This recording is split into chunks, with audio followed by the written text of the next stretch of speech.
The protagonist was mortally wounded in a fight with a dragon. When he opened his eyes, he became the master of the dungeon. Now he rules a labyrinth full of monsters and treasures, but with such power comes new dangers. Going through destruction and restoration, he never forgot about revenge for his loved ones. Will he be able to cope with the restrictions imposed on him?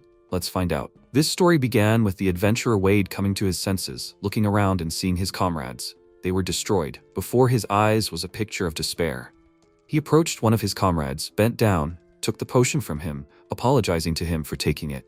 Suddenly the main character heard a groan. He went to the sound and saw a wounded guy. He asked him for help, to which MC replied that if he returned alive, he would definitely save him. Let him be patient a little. From this moment, the story of the hero stuck in the dungeon begins.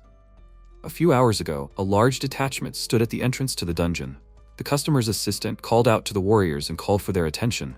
A nobleman, the customer of this expedition, stepped forward in front of them. He thanked the adventurers for coming. Today, they will help him explore the dungeon. Their goal is to find artifacts. These are special items endowed with the power of the dungeon. They are very rare and have unique effects. If they find several of these things, he will share them with those who prove themselves well. And he will also give the right to become his subordinates. It will be an honor for them. The aristocrat continued that his noble family has been doing this for several years. At this point, the protagonist yawned and did not listen to what this man said next. He was already tired of listening to him. MC thought that he would soon die of boredom. After a while, his comrades called out to him to set out on a campaign. The protagonist thought that he would find his enemy at any cost, no matter how long it took. He needed to find the detection artifact, and nothing more. The aristocrat urged them in a shrill voice to show him what they were capable of. The squad moved into the dungeon. At that time, the protagonist had no idea that he would have to spend a long time in this dungeon. Before the adventurers had time to enter inside, the customer's assistant shouted that there were goblins in front of them. The protagonist quickly dealt with the monster, and the assistant told everyone to go to the protagonist. The aristocrat shouted at the adventurers, saying that they were too slow. They had to be faster. They needed to move on. He ordered them to move forward. The assistant appeared next to the MC and complained about the customer, that as soon as they entered inside, his character immediately showed. The protagonist answered him, saying that no matter what, he was their customer, and they had to protect him. The guy was surprised, saying that he was serious about this, and asked his name. The protagonist answered him that his name was Wade. He was an adventurer specializing in dungeons. The guy asked if that was the case. Did he have a goal? The MC answered that he was looking for someone. His interlocutor expressed hope that he would find them. He was about to leave, but noticed a shovel in the protagonist's hands and asked what he had on him. Had he lost his weapon? The protagonist answered him that this was his weapon. It was good both as a cutting and as a blunt weapon. Surprisingly, it was very convenient. He added that, among other things, it was also cheap. If it broke, it would not be a pity. He said this as a veteran adventurer. The guy chuckled, like he was just stingy. The MC asked if he wanted the protagonist to show him his golden art of throwing. At that moment, they saw something in front of them that looked like exploding stones. Those were definitely them, and the protagonist noted that they were everywhere here. The customer asked him what it was. He replied that these were dangerous minerals that exploded at high temperatures. A person could easily die from such things. The protagonist advised the aristocrat to go back, and added that starting from the middle level, traps and monsters become more dangerous, and he could not guarantee his safety. The customer exclaimed, "How dare he? He wanted to take everything he found for himself. He, the aristocrat, would get all the artifacts and they should work off their reward." MC looked at him for a long time, and the customer said that he had a scroll of return just in case it was enough for everyone. Then he asked, "Are there any more objections? If not, then they should move on." The protagonist sighed, "Okay, nothing can be done," and the squad moved on. Suddenly they saw a chest with bright rays falling on it, and the aristocrat exclaimed that this was a treasure, an artifact. The protagonist told him to stop. It could be dangerous, but the customer did not listen to him and stepped towards the chest. At that moment, something clicked under his foot, and some magical figure appeared under them. The protagonist cursed. He knew it was a trap. Everything around began to make noise. MC instantly realized that the teleportation magic had worked. And at that very second, they saw a huge dragon which burst into a terrifying roar. The aristocrat fell to the floor in fear, and slowly backing away, ran away from this place. The squad began to be indignant, saying this idiot ran away, leaving them here alone. Suddenly, a fireball flew out of the dragon's mouth, and the protagonist thought that things were bad for them. From the power of his roar, the walls of the dungeon crumbled, the fireball exploded, and a minute later, the entire squad was destroyed. The dragon disappeared, and after some time, the protagonist came to his senses. He gathered the rest of his strength, stood up, and trudged through the dungeon. He was thirsty for revenge. He would take revenge, as he promised. MC saw a faint light ahead and went towards it. When he came closer, he saw that there was a fire burning in the middle, and there were someone's silhouettes around the fire. The protagonist understood that he could not die here, and so he drank the potion and was about to turn back, when suddenly the very dragon that destroyed his comrades appeared in front of him. He again promised himself that he would survive and rushed to attack the monster. Of course, the forces between them were unequal, considering that the protagonist was wounded. However, he understood that he could not stop, he had to move. At that moment, the dragon hit him with its tail with all its might, and the protagonist flew back and fell, hitting hard. His body was chopped up. He saw those same exploding stones. An idea flashed through his mind. He decided to try to use them. He approached his dead comrade, saying that he would borrow his robe, pulled it off his body, and put the stone in it. The protagonist went out to the monster, called it a filthy lizard, and shouted that he was here. The dragon stared at MC in bewilderment, then belched flames from its mouth. The protagonist managed to throw the stone right into the dragon's mouth with the command to explode into pieces. There was an explosion, and the protagonist happily thought that he had succeeded. He was able to destroy this monster. But it wasn't that simple. There wasn't even a scratch on the dragon. It immediately dealt a crushing blow to the protagonist, and he fell to the ground. The protagonist examined himself and noted that both his head and right hand were still intact and even moving. But where was his weapon? At that moment, the dragon extended its paw to him and said that she liked his persistence. He would become her male and gain the power of a dungeon master. The dragon touched him, the protagonist's eyes darkened, and he fell into darkness. When MC came to his senses, he realized that there was someone next to him. He did not understand what it was. What happened to him? The protagonist seemed to remember in a fog the girl who told him that he was now hers, and she would not let him go anywhere. Suddenly, he remembered everything, looked at himself, and was surprised that there were no wounds on his body. He said, "Where's that nasty lizard?" At that very second, a female voice asked again, "What did he call her?" The protagonist was amazed when he saw a girl with scales on her legs and a dragon's tail in front of him. She noted how rudely he called her and introduced herself to him as Nia. The protagonist looked at her in surprise. She laughed and asked him, did she charm him? Then let him look at her as much as he wants. The girl continued that she liked him for his amazing tenacity. Even when he was cut into pieces, the fire in his eyes did not go out. She would be very sorry if he died, but the power of the dungeon healed his wounds. She transferred her powers to him, and he was restored. Nia called him a man and said that she decided that he would be her male.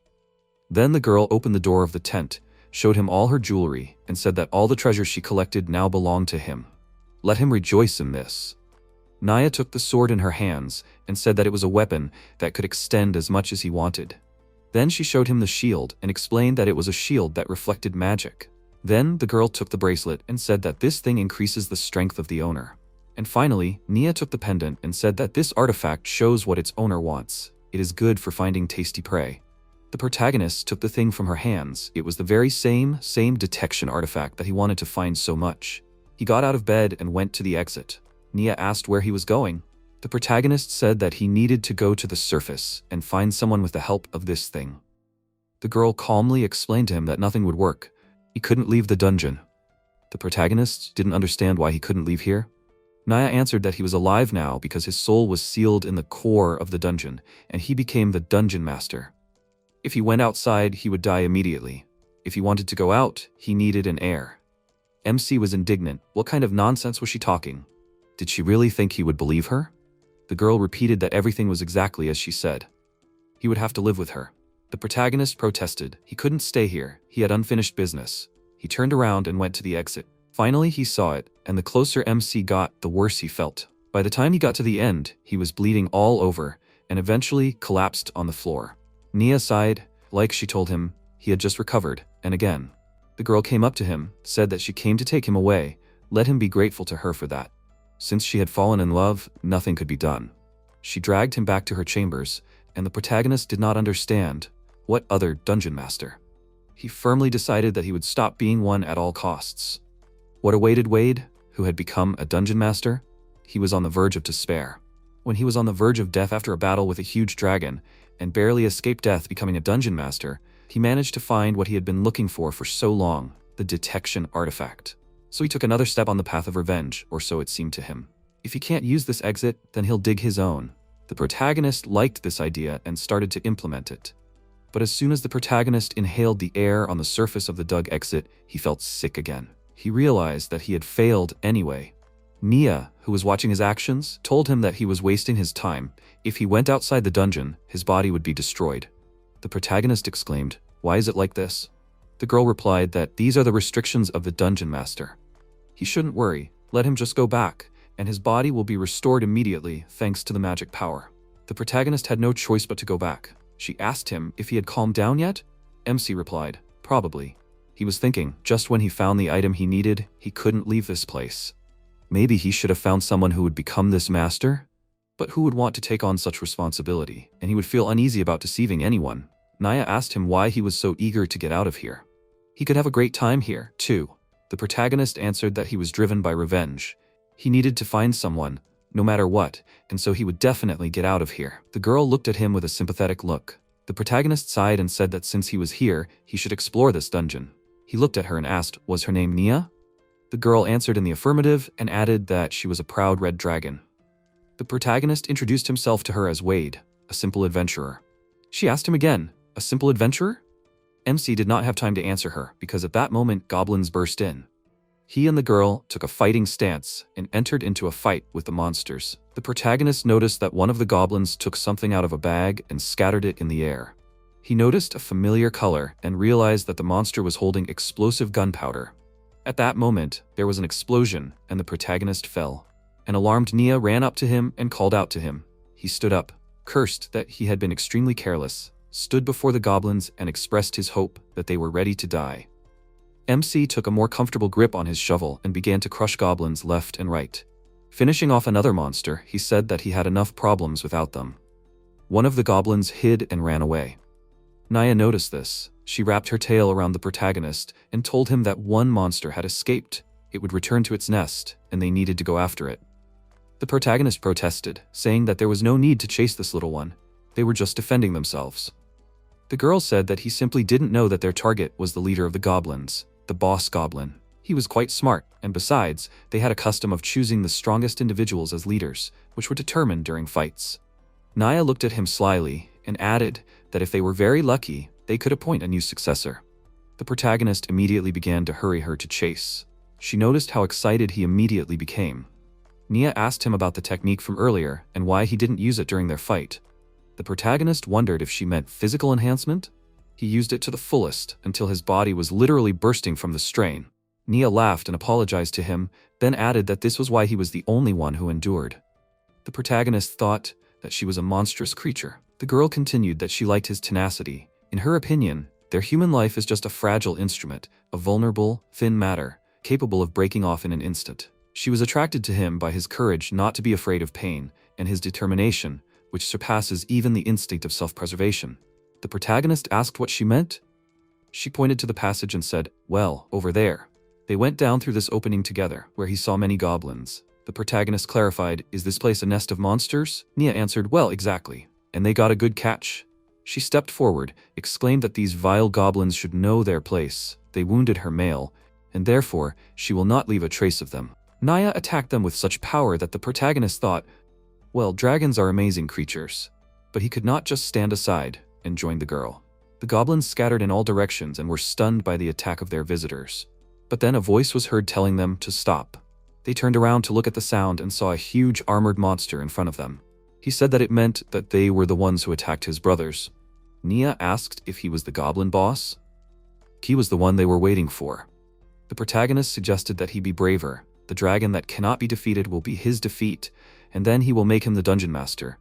The girl calmly objected to him that this time she will not fight. Now it is his turn. The protagonist did not expect this from her, to which she replied that she wanted to see how brave he was. Naya continued that she will keep the small monsters aside, and from him she expects a performance worthy of becoming her suitor.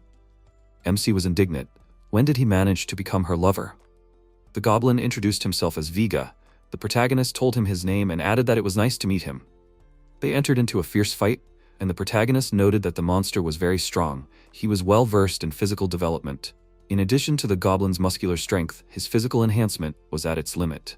Vega said, well, he is not easy to defeat. At this time, the protagonist racked his brains. What was the best thing to do? After all, judging by Nier's words, if he goes to the surface, he will die. But as soon as he returns back, his body was immediately restored thanks to the magical power of the dungeon. Finally, MC realized what he needed to do and activated the unlimited physical enhancement. He understood that his body would begin to deteriorate, but with the help of the power of the dungeon, it would constantly be restored. The protagonist swung his shovel and used the superior enhancement and ultra attack. The monster tried with all his might to resist MC's attack, but no matter how hard he tried, the main character still defeated him.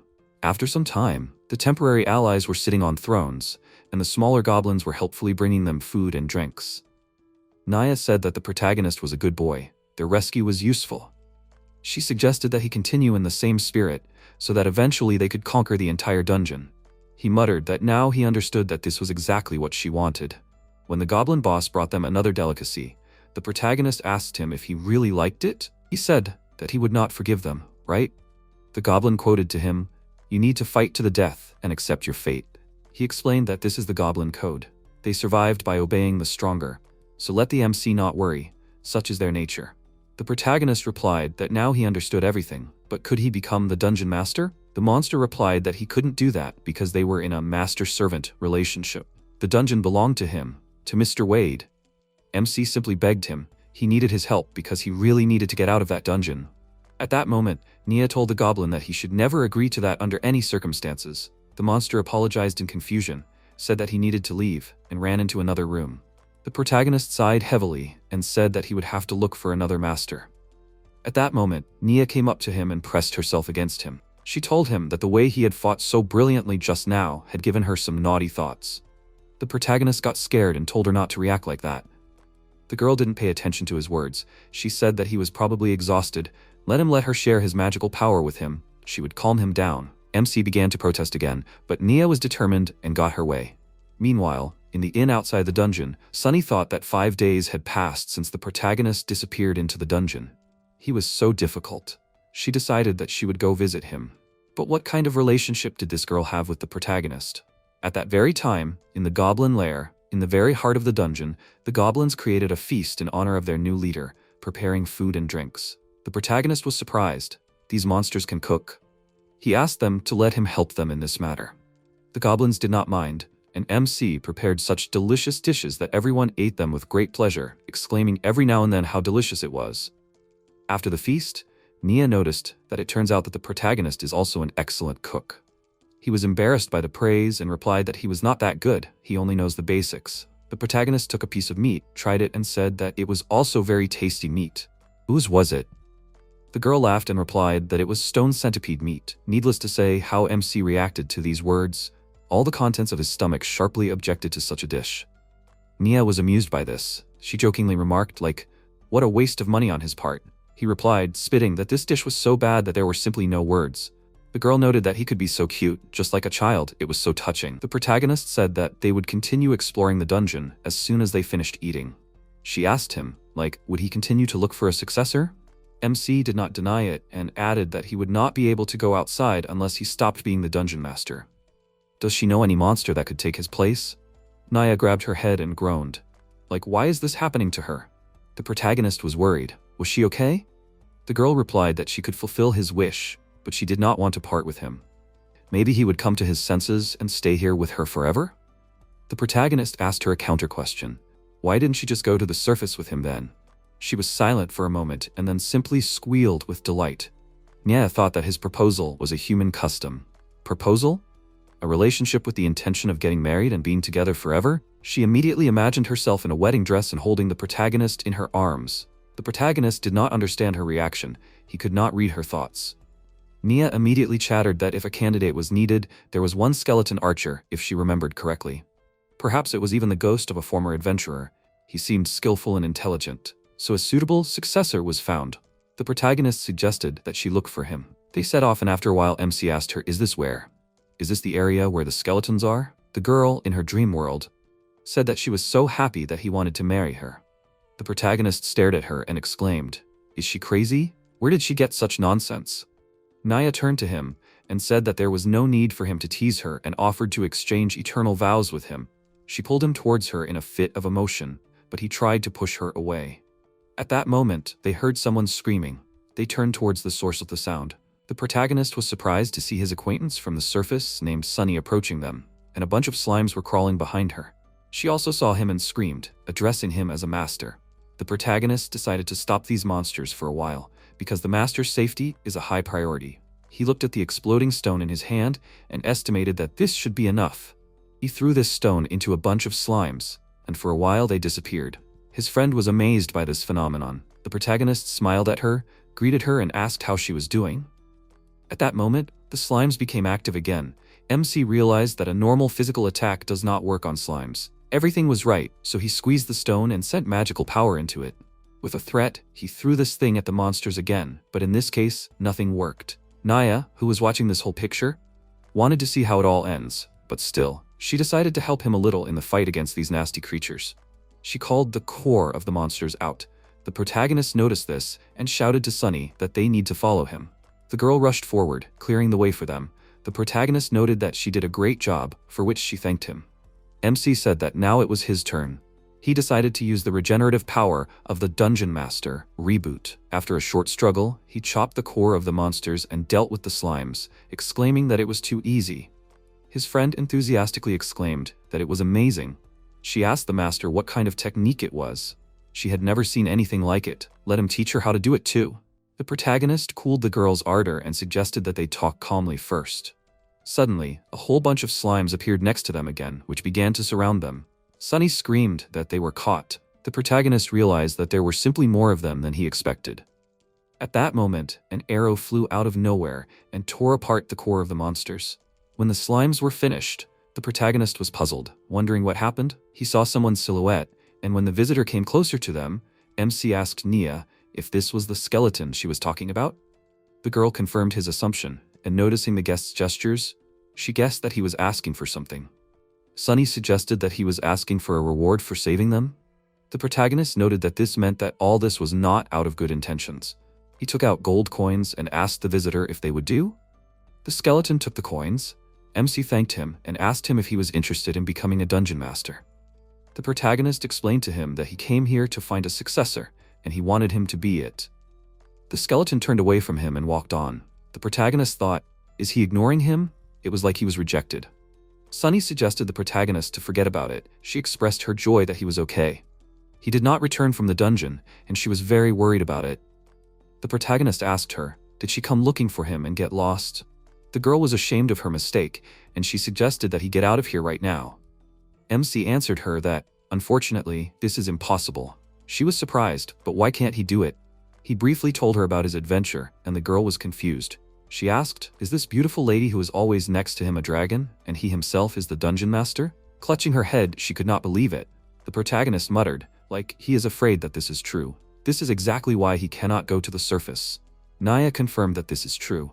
They were in the labyrinth, in the search base near Nia's bedroom. Sunny thought for a moment, and then exclaimed that she would help them find a successor. The protagonist noted that it would not be easy at all. She replied that she knew it without him.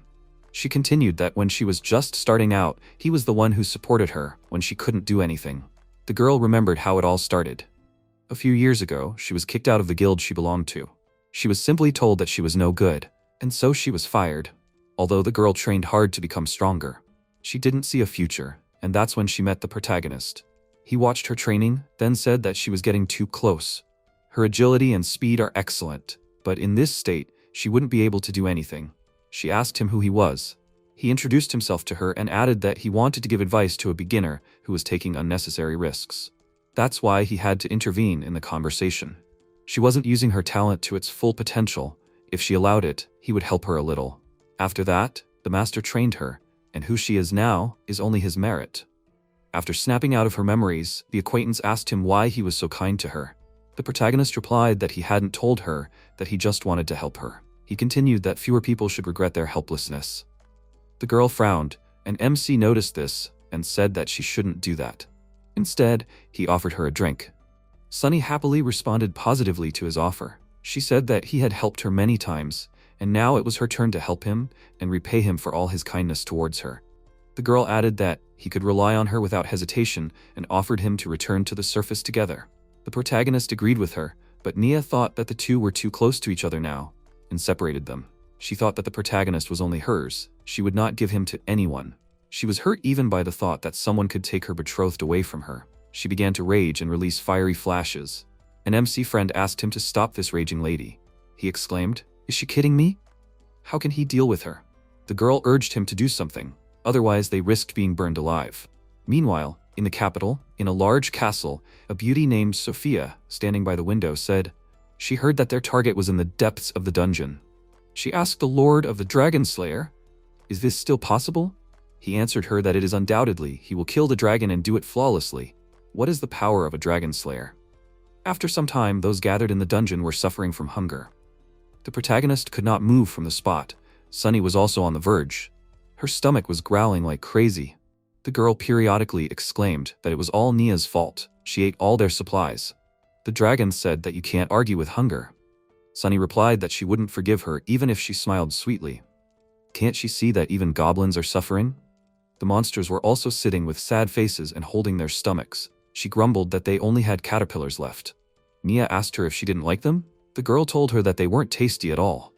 The protagonist pointed out that in any case, the problem of lack of food was a serious matter. They would die of hunger before they found a successor. He thought that if they were considering the possibility of a long search, then in that case they couldn't go out for supplies every time. He wondered how these goblins provided themselves with food, living in such a large group. In any case, they needed to make a better decision. Nia said that she didn't think they could solve this issue alone. The protagonist's friend noted that they could use an expert's opinion. The protagonist had an idea. He thought of someone, and it seemed to him that this person could be the perfect candidate. He wrote a letter and asked his friend to take it to the magic shop in the city. The girl said that she understood what MC was talking about and got ready to go. The protagonist shouted after her to grab some food on the way back. After a while, Sunny returned with Professor Dolta, shouting to everyone that she brought her. The professor waved at the protagonist and greeted him. She noticed that he had grown a lot. The protagonist replied that in his opinion she had shrunk. The professor chuckled and jokingly threatened to curse him for these words. Nia asked Sunny who she was. The girl answered that they met thanks to the master. She was her friend and also the owner of the magic shop. The professor smiled at the dragon and introduced herself to her. Nia asked, looking at the professor, "Is this child an expert or something?" MC advised her not to call her that. "It's taboo." Dragon exclaimed, "Couldn't he have told her about it earlier?" Dolta said that Sunny told her what happened here. She asked MC, did he become the owner of the dungeon? He answered that he did, and now they were faced with a difficulty. The professor exclaimed that this was simply wonderful. Her research ambitions received a new boost. The protagonist grumbled that he was worried about her frivolity, although their situation was quite serious.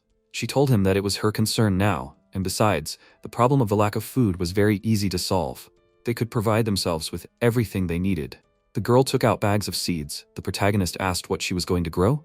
The professor answered that she wanted to grow vegetables here, so she brought seeds that were modified to grow using magic. She said thoughtfully that there was very little magic in this dungeon. Unfortunately, vegetables would not grow with it. Dolta continued that the level of magic in a dungeon mainly depended on its owner. If there was not enough, it was very difficult to grow creatures that could be used as food. The previous owner was a dragon, so the difference in magic levels was inevitable. Human magic was not enough, but was there a way to increase it? Nia languidly said that there was a solution. She could mix herself with the protagonist through mating. The protagonist and Sunny were confused by her words. The professor rejected her offer, because this is the art of love. When this happens, each other's magic circulates and amplifies. MC approached Nia and sternly asked her what the hell she was talking about. Sunny thought in horror, like, is the protagonist really doing this with a dragon? At that moment, Dolta asked her if she would like to join. The girl exclaimed passionately that she was not going to do that. She paused and asked if there was another way to increase their magic power. The professor replied that there was, but it would require simply killing adventurers. When creatures died in the dungeons, their magic power would return. To be effective, they could also attract such adventurers and set up deadly traps everywhere. The protagonist protested. They would definitely not do that. Dolta replied that she knew he would answer that way, but then they would have no choice but to do many indecent things. She added that there were also alternative methods. She had taken care of everything. Dolta took out flowers from her bag and explained that they released magic. Planting more would increase the effect. She began to draw a magical figure on the ground. muttering that all that was left was to use the flow of earthly energy, pass here, and then move here, and as a final step, let the magic flow into the dungeon. She exclaimed that everything was ready, and with that, their magic problems were solved. Naya spread her arms out to the sides and could literally feel her magic being replenished. Sunny regretfully said that she couldn't feel the difference in magic power like they could. The protagonist wondered if that was true. Then the professor was about to sow the seeds, and the protagonist asked her if they didn't even need to plow the land. Dolta told him not to worry, they were specially designed to grow anywhere and everywhere in the shortest time, and that he should look into the magic circle instead. MC looked and saw that the vegetables had already grown. He said that it was all so amazing and happened in the blink of an eye. The professor laughed and asked, "Isn't that wonderful?" They would always have a supply of fresh vegetables on hand for a snack. She offered to harvest the entire crop, and the goblins happily jumped into the field to get the crop. At that second, one of the pumpkins turned into a real giant and took the form of a monster. Everyone was surprised. The professor suggested that it was the result of an excess of nutrients. Sunny did not understand what was happening. Dolta answered that it seemed that they had a vegetable monster. They released too much magic. Watching it grow, she noticed that it was absorbing magic from the depths of the earth and becoming much stronger. It was a very curious phenomenon. Sunny answered her in fear that she should not be so happy about it. The protagonist suggested that Nia solve this with one blow of dragon breath. Then it would be possible to quickly remove it. The girl cried and growled. How could it be? They even have to burn delicious vegetables. The protagonist replied that they just need to adjust the temperature and the power of the fire, and that's it. Nia said that she couldn't do everything so accurately. MC decided that they would have to solve this problem in another way then. At that moment, Sunny brought the artifact, and the protagonist praised her for her excellent work. When the professor saw the chest with precious things, she said with admiration that this was the very treasure of the dungeon. The professor muttered that if she now improved her reflexes, strengthened her defense, and increased her endurance, she would be able to stop this monster. Dolta told Sunny to tease this miracle pumpkin so that the monster would go for her. While he would go for the girl, she would aim at his legs, and Sunny would raise her shield and take his laser beams on herself. The girl agreed to this. She adored vegetables and ate them every day, especially greens. They are the coolest and most delicious. She distracted the monster's attention to herself, and it ran after her. At that moment, the professor cut off its stem, and Sunny successfully reflected her magic with her shield. Dolta said that with this blow, the supply of magical energy from the ley lines stopped. She turned to the protagonist and told him that it was his turn now. He replied that he understood everything. Let her leave it to him. The protagonist began to attack the monster with his sword, but it eluded his blows. Then Nia stepped in, saying that the final blow would be hers. She doused the monster with her fiery dragon breath, and finally everything was over with it. The goblins successfully began to harvest. Nia devoured vegetables and felt happy. Sunny looked at the wrinkled pumpkin monster and noticed that the vegetable monsters also calmed down. The protagonist asked her, "Did he do everything right?" At that moment, the professor caught their attention. She held the vessel with the drink in her hand and exclaimed that these vegetables from the dungeon just incredibly perfectly matched with drinks. The protagonist made a remark that she should behave more restrained. After some time, the protagonist asked her if she had thought about becoming a dungeon master. Dolta answered that this was an exciting offer, but not for her. She needed to run her store and customers were waiting for her. The protagonist sadly said that he understood everything. However, the professor added that she would help him as a friend and do a little work for him, and as payment, she would take the artifact. He said that she was just tricking him. He was about to leave, but Dolta called out to him. She said that she wanted to try some tricks in his bedroom. Would he like to try it? Nia overheard this conversation. She took the vessel with a drink from the professor and drained it to the bottom. Then she burst out in a thunderous voice that the protagonist was only hers. Dolta gave in and asked her not to peek anymore. After some time, the allies continued to explore the dungeon. The protagonist was bored. He thought, "Is this all that is on the lower levels?" He preferred dungeons with dragons. MC wondered if they had everything they needed to face the threat. Meanwhile, 3 days later, the Lord, Dragon Slayer, gathered an army and announced to them that they were going to hunt a dragon. If any of them were looking for wealth and glory, let him join him. Sunny was also at the gathering place next to them, who heard everything. On the same day, the allies found a paradise in the dungeon, a real waterfall. Everyone drank cool water with pleasure and bathed in it. The protagonist, watching everyone, thought that he did not even know that such a place existed here. Naya emerged from the water and told him that there was a passage down near the bottom that connected to the outside world. If he was carried to the surface, he would die immediately. The protagonist thought sadly, what a shame he had gotten himself into all this trouble. Suddenly, everyone noticed someone screaming. It was Sunny running and screaming that they were in danger. She stopped in front of MC, out of breath from running. The protagonist asked her what happened. She replied that when she was in the guild, she heard the Dragon Slayer gathering adventurers. They were going to attack this dungeon.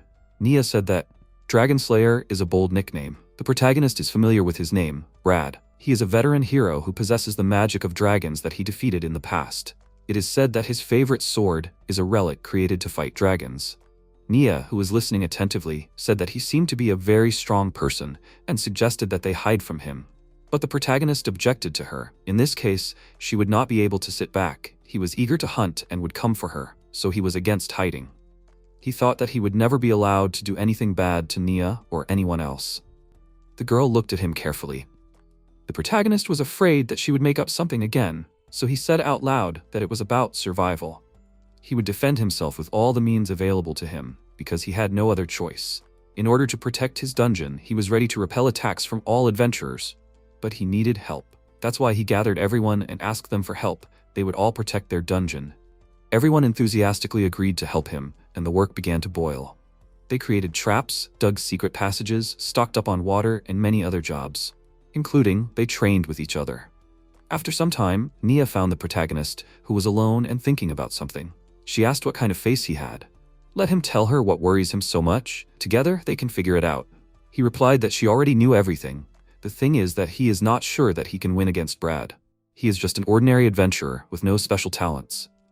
Even with the power of the dungeon, he is no match for the hero who has hundreds of battles under his belt.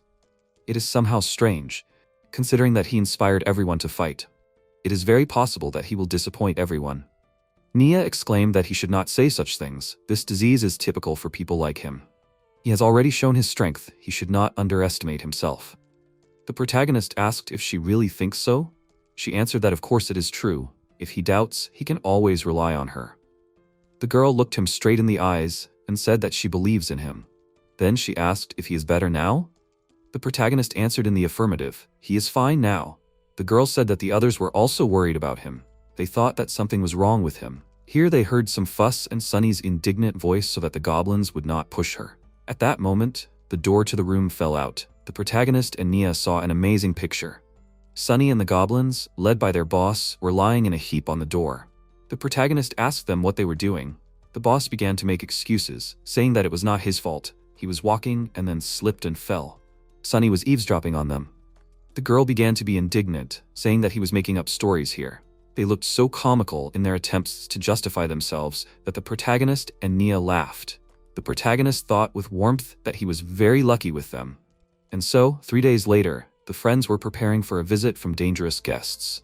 The protagonist told them to be careful, because the adventurers and Brad are strong opponents. When the rivals approached the dungeon, a mass of slimes blocked their way. Brad ordered to attack from a distance and aim for the core. He took a step forward and fell into a trap. He was doused with flames and fell. The noble, and it was he who organized this hunt, presented him with something like, "What is he doing? Let him get up. There's no time to rest. He's spending his money, so let him go forward. They need to move faster. The dragon that humiliated him must pay for it." The Lord said that the wounded can go back. They will only slow down their progress. He thought that these creatures constantly attack them and retreat, as if they are trying to confuse them and lure them into a trap to drive them away from here. Brad muttered that the cowardly dragon is avoiding him. He turned to the adventurers and said that from now on, only those who are not afraid to go further should follow him. The noble objected to him, saying, "Let him not do what he wants. This squad belongs to him." The Lord looked at him so menacingly that the nobleman immediately fell silent. At that moment, the passage collapsed and crushed one of the adventurers. The noble ordered to pull him out from under the rubble immediately. He was angry and thought that they would never reach the end of his path. This is a completely different level compared to what they saw last time. He screamed like, "What the hell is going on here?" At that moment, the magic polyhedron was activated, which enveloped him. Meanwhile, the protagonist analyzed the situation. He thought that so far everything was going well. The professor's trap was working. They set up traps to incapacitate the enemy, not kill them. The more fighters stopped fighting to help their wounded comrades, the more their numbers dwindled. MC told Nier that if they continued to act in the same spirit, they would be able to force the enemy to retreat. Sunny, who was bandaging the wounded goblins, asked him how the enemy was doing. The protagonist replied that their only problem was Brad. He was so damn strong. His title of Dragon Slayer was no joke. He was a monster. Their traps wouldn't stop him. He easily defeated goblins. He would probably have to fight him on his own. He decided that he would crush this dragon hunter. His friends were worried. Was he sure about that? He replied that he could do it. With the power of the dungeon, he was practically immortal. If things got tough for him, he would blow himself up and take it with exploding rocks. Sunny was amazed and said that this was a terrible ending. At that moment, Naya appeared and told MC that she was coming with him. He protested. They were dealing with a dragon slayer, so she would only get in the way. He needed her to do something else, so he shared his idea with her. The opponents left the dungeon for a break and settled in the forest near the entrance. The nobleman thought angrily that this place had been different before. At that moment, the protagonist appeared in the light of the firewall and attacked their squad. The adventurers, led by the leaders, did not understand what was happening and where all this came from. During the attack, Brad was able to dodge the blows and asked who he was. The protagonist answered him that he was the master of the dungeon. So, friends, a fierce battle begins. Brad parried the protagonist's blow and was indignant. How dare he attack him so suddenly? But with such a level of skill as his, the protagonist will not be able to catch him off guard. MC retreated to a safe distance, sat on the ground, and dejectedly thought that his idea did not work. When he faced the opponent, he realized how big the difference between them was. The opponent is a huge force of an incredibly powerful creature. It is like a confrontation.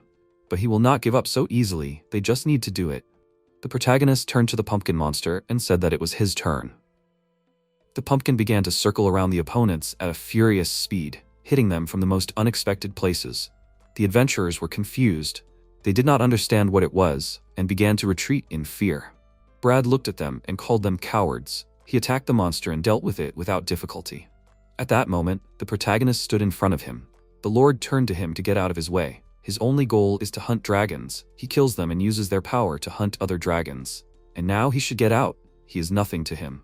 The protagonist admitted to him that he thought so. But after what he heard, he cannot miss him. They got into a fight, and after a while, Brad said enough. He told the protagonist that his speed and strength were good, but his technique was mediocre at best. He lacked experience, and called him a brat. The Lord rushed to attack him.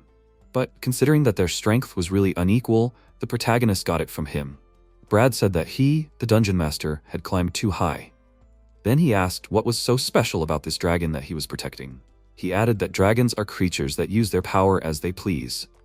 How many people do he think were killed at their whim? As an adventurer, he should understand this. Yes, the protagonist understood what the opponent was talking about. He still remembers the horror when they entered the dungeon with a party. But then his life was saved, so now he could not see Nier as a monster. The protagonist gathered the rest of his strength and attacked the Lord again. The rival asked him in surprise why and for what purpose he was risking so much. He replied that he would protect her. After all, it was his duty. Brad grinned and said that in that case, he could die for love, and raised his sword over him. At that moment, something happened that completely amazed the enemy. He realized that his magical defense was broken, and his sword was in the hands of the protagonist. He could not know that MC had previously invited a skeleton warrior with golden arrows. The skeleton whistled to the protagonist, waved his hand as a sign of goodbye, and disappeared.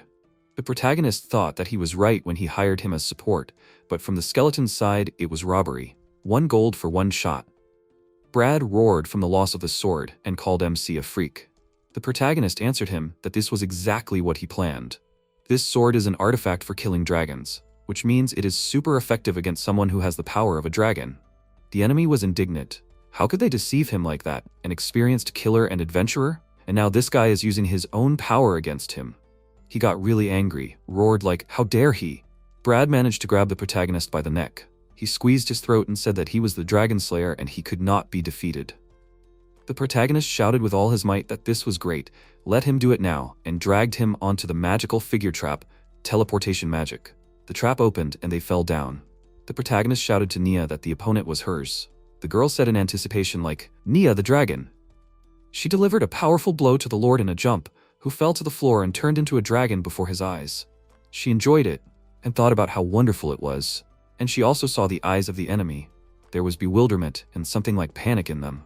Meanwhile, on the surface, the aristocrat was seething with anger at Brad. He exclaimed about how ugly he was, not once, but twice. He threatened that this time he would ask the royal knight. At that moment, Sunny put her hand on his shoulder and asked where he was going. The nobleman was speechless when he saw her and a bunch of goblins behind her. That was the last thing he saw in his life. The allies in the dungeon were jubilant. They were able to defeat their opponents. The goblins were delightedly performing an incomprehensible dance around the fire, near which the defeated dragon slayer was located. The pumpkin monster treated everyone to vegetables, and even the skeleton warrior was present at this victory feast, holding a mug of drink in his hands. Only the protagonist sat modestly and quietly, thinking about something. Naya came up to him and said that she saw such a sad face again. She noticed that he was still so gloomy, even though they won. The protagonist replied that he was worried about what would happen after this. This dragon slayer is the hero of the kingdom. Defeating him, this dungeon can attract attention to itself. The girl advised him not to worry, because as long as he is the master of the dungeon, they can handle anything. The protagonist asked her how it will be. She laughed and replied that she did not know, which completely stunned him. Nia smiled warmly at him and said that he sacrificed his life to protect her, so she promises to love him forever. She took his face in her hands and offered him to be together forever. As always, at the most interesting moment, the omnipresent Sunny appeared and exclaimed, "Where are they going, just the two of them? And where should she go then?" It's not fair on their part, she wanted to go with them too. The protagonist only realized the meaning of what Nia said about forever. He jumped up and exclaimed that he had enough of this immortal nonsense in the dungeon. He was returning to the surface. He didn't notice the girls giggling behind his back and continued that if anything stood in his way, be it a hero, a kingdom, or even God, he would crush them all. He cursed and shouted even louder that he was leaving. At this time, in the capital, in her castle, Princess Sophia was standing by the window and was surprised. She would never have thought that it was possible to defeat the dragon slayer. She was silent for a moment and then quietly said that the time of chaos had come. A few days after the battle with the dragon slayer, the protagonist and his friends were honing their fighting skills in the dungeon. He was exhausted after another training session. Nia told him that he was training too much, he should rest a little. Sunny said that they all supported him, but constantly attacking, surrounding him, they can't stand to watch it. The protagonist replied that there was no time to rest. He needed to become stronger at all costs. He couldn't defeat Brad. One wrong move, and he would have lost everything. Now he had no right to lose again. No way. He asked Nia to hit him with all her strength. He wanted to test his current capabilities. The girl clarified, "Was he serious just now?" MC confirmed his intentions. She doubtfully said that she was not thrilled with this idea, but since he asked so, nothing could be done, and the girl dealt him her most powerful blow. The protagonist tried to use the skill Super Body Enhancement, but he could not withstand Nia's blow. Sunny worriedly called out to him, and MC exclaimed in despair that he did not succeed. His heart almost burst. Nia asked him what he wanted to do. He answered that it was a technique of his old partner Sylvia. It consists of strengthening the weapon that passes through the body with magic. If done correctly, you can even cut fire. Sunny asked in surprise, "Who is this woman?" The protagonist explained to her that she was younger than him, but taught him how to strengthen his body. She was very energetic, and it was hard to keep up with her, but he tried to keep up. He fell silent, unwrapped the package with her medallion and remembered one fight where the woman almost died. He was very afraid for her then. She took too many risks. It was dangerous. She answered him in bewilderment. Like, they won. What's wrong with that?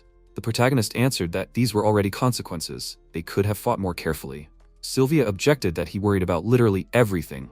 The protagonist was indignant. In the dungeon, the slightest mistake could cost her life. So in the future, let her be more careful. The woman interrupted him and answered that she was moving forward because she could rely on him. The protagonist was surprised by her words, but edifyingly noted that she should not think that after such words he would no longer warn her. She laughed and said that he saw through her.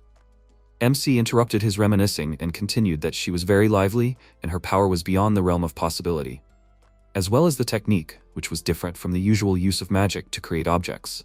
It was a powerful release of accumulated magic.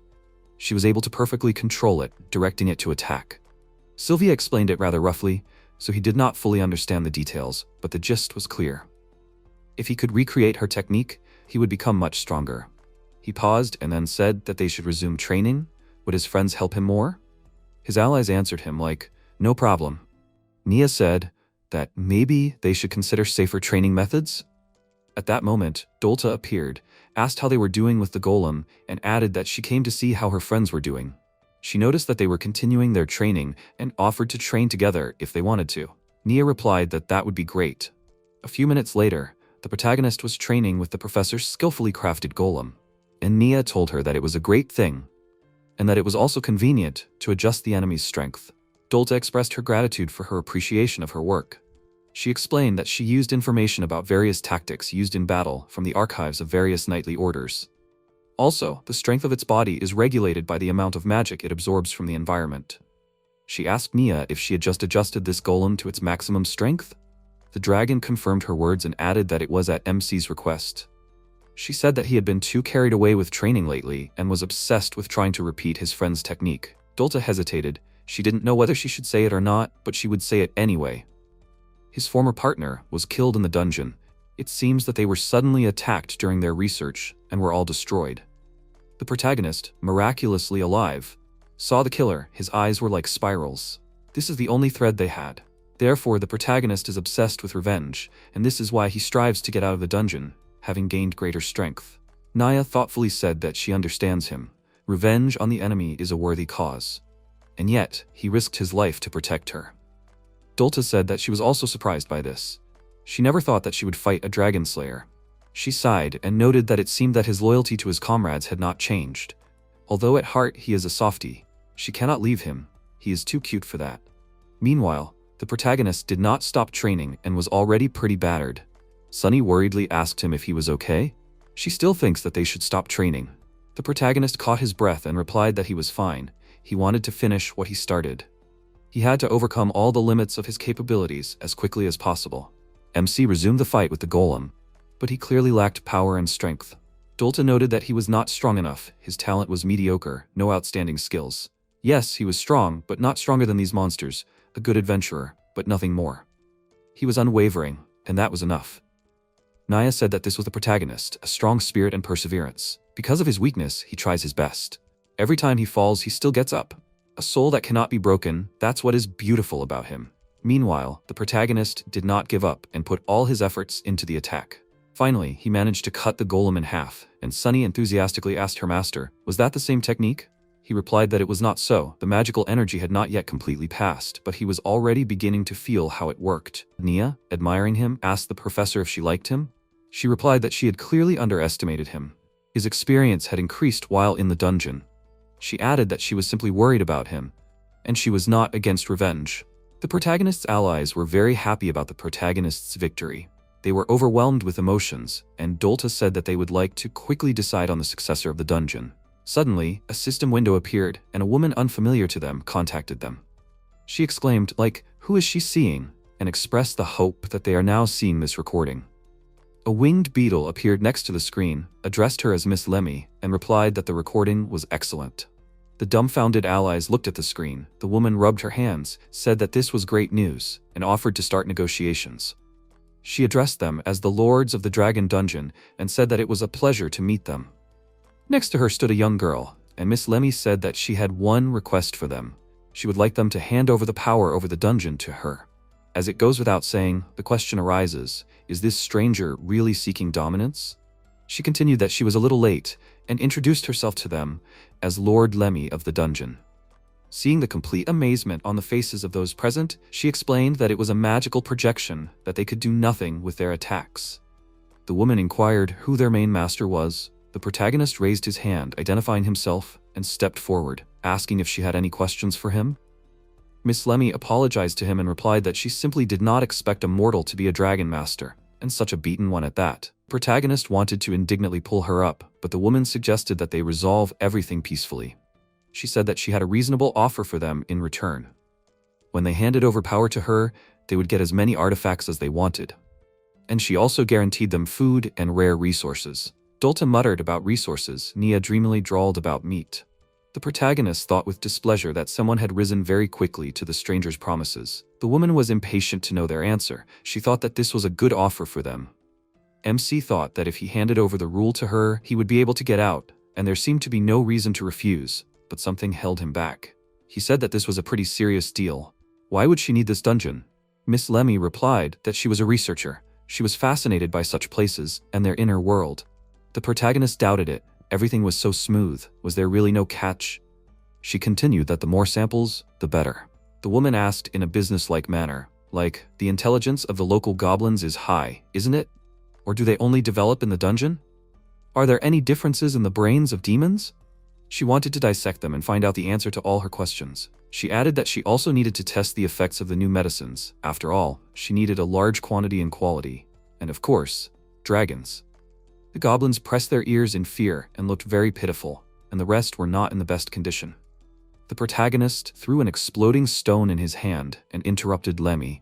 He told her that they would not give her the dungeon. The woman frowned. She wanted to know the reason for the refusal. She added that she apologized to them if she had offended them in any way. The protagonist rudely noted that if she did not understand this, then there was nothing to discuss. Demi sighed and said with regret that her hopes for a positive decision were not justified. She had no choice but to use force. She activated the teleportation, and the girl Eliza, who had been standing next to her the whole time, descended into the dungeon. The winged bug told her that he would pick her up later from here. Lemi wished her a good time. The protagonist quickly rushed at the enemy, but Nia said that they were of course for him, but he should stay put. He angrily protested, saying that she should leave him. If he left, then they would enter the battle. Then Sunny stood in front of him and told him not to worry, she would explain everything later. The girl was determined that he would be the master of the dungeon, no matter what. The protagonist tried to push her away. He exclaimed that he had to help. They were being attacked. Dolta interrupted him and replied that they could handle it themselves. The protagonist looked at all his allies, Sunny, Dolta, the goblins, and realized that they would not retreat from their own. He made them promise to stay alive, and Nia took him to another place.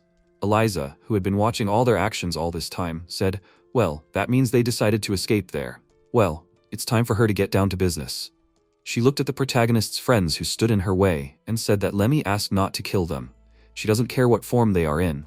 The main thing is that they are alive. MC's friends prepared for battle. Elsa said that she would really like dragon blood, but since everything went like this, she will have to be content with them.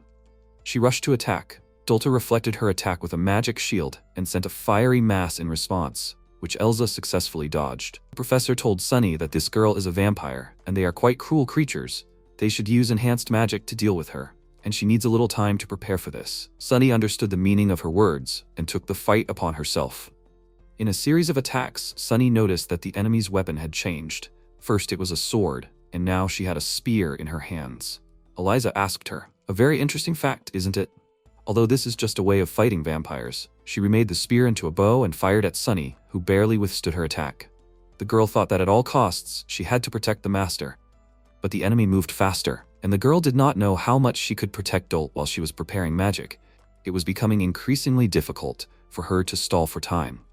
She remembered how the protagonist took a promise from them, shook herself, and ordered herself not to be a wimp. She needed to think and decide. That was all she could do for now.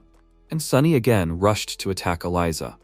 The vampire thought that the girl hoped for victory in the upcoming battle, and mentally wished her luck in this. She also noted that Sunny was fast and would not have time to change weapons. She waited until the girl approached her, screaming what kind of master she was, and raised her sword to strike. At that moment, Eliza realized that she had underestimated her and used an invisible hand to stop the girl. Sunny fell to the ground. The vampire told her irritably, then she forced her to use her inner hand. The girl was desperate. She could not do anything. Eliza approached Dolta and said that she did not know what kind of magic it was, but she still did not have time to do anything. Sunny, in fear for the professor, shouted her name, and the vampire said that it did not depend on the mission. She was just interested in tasting her blood and extended her hand to Dolta. She noted that the professor looked like a child, but in fact, she was an old sorceress. Dolta allowed the enemy to approach her, gave her blood to drink, and used the curse of the blood chain. Bloody chains immediately came out of the vampire, binding her from head to toe. She realized that the professor had turned her blood, which she had drunk, into chains. But most importantly, she could not control it. What was it? The influence of the magic she had created? Eliza turned to Dolta and noted that the blood restriction was very insidious.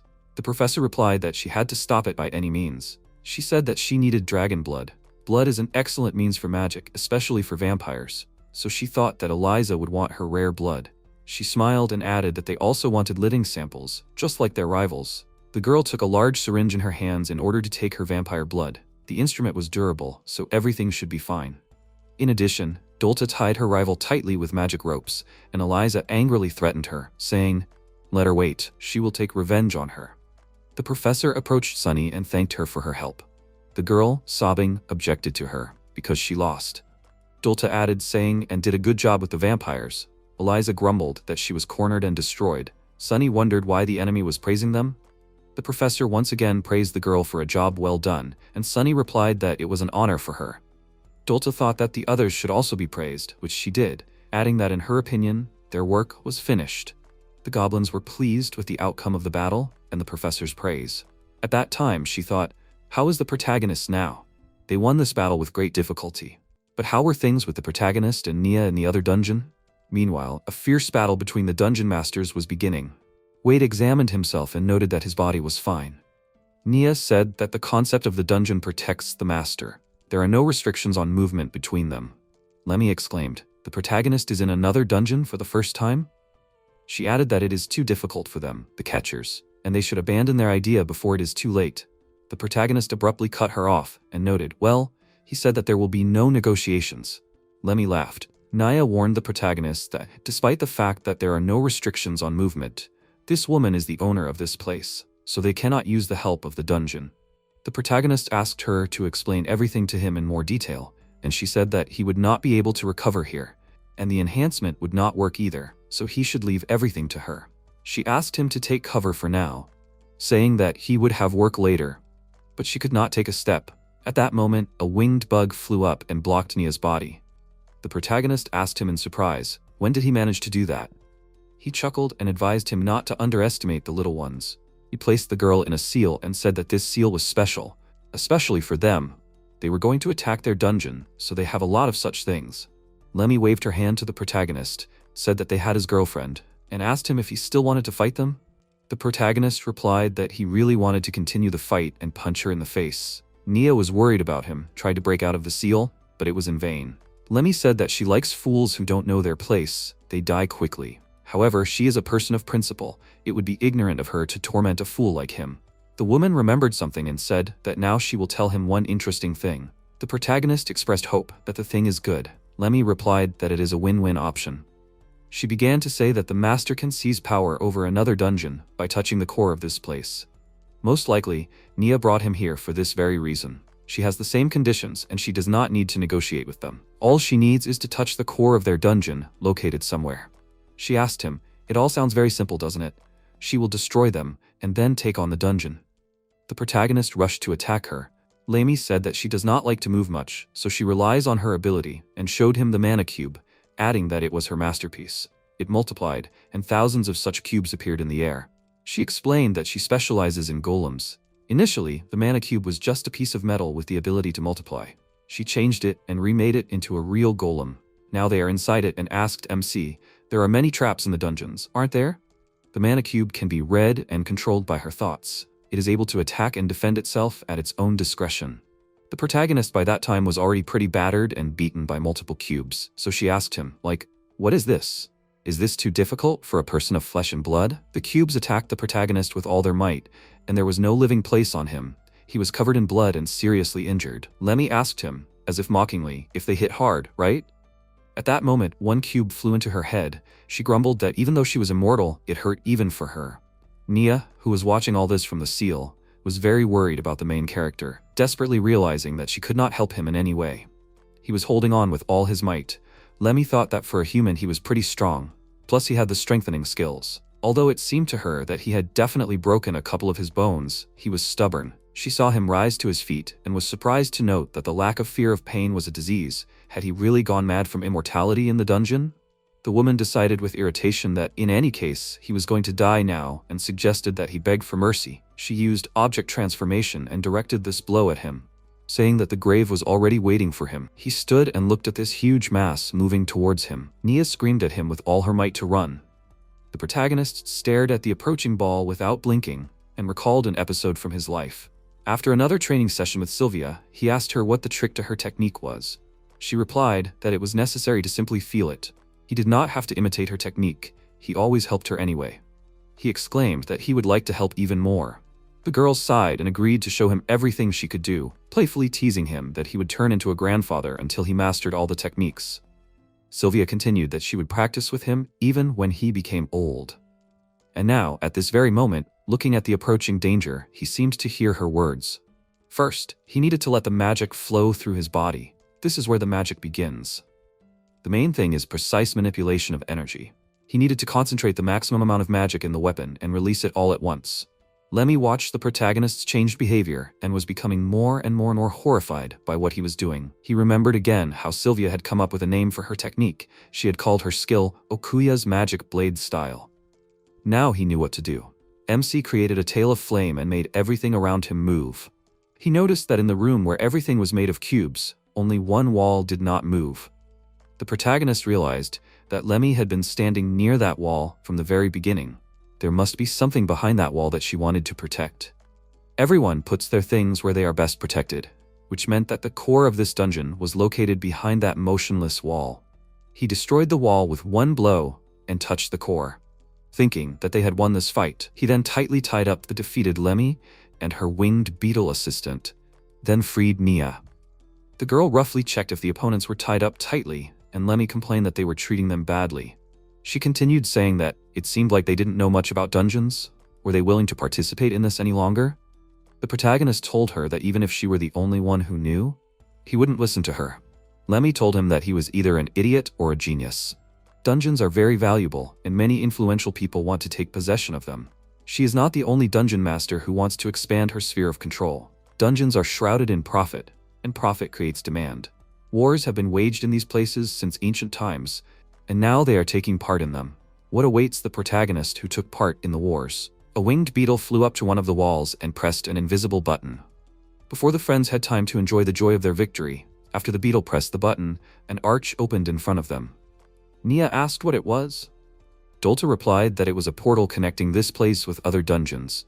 It could be used to go to the dungeon they had taken from Lemi. Nia said that it was very convenient. The professor said instructively that they had already explained this. Nia remembered what had happened after her release. Their allies had come. They had concluded a peace treaty with Lemi, after which the woman enthusiastically began to explain to the professor the structure and all the intricacies of her dungeon. Nia interrupted her memories and noted that the professor and this woman were so excited that they were speaking in technical jargon, so she had not understood anything.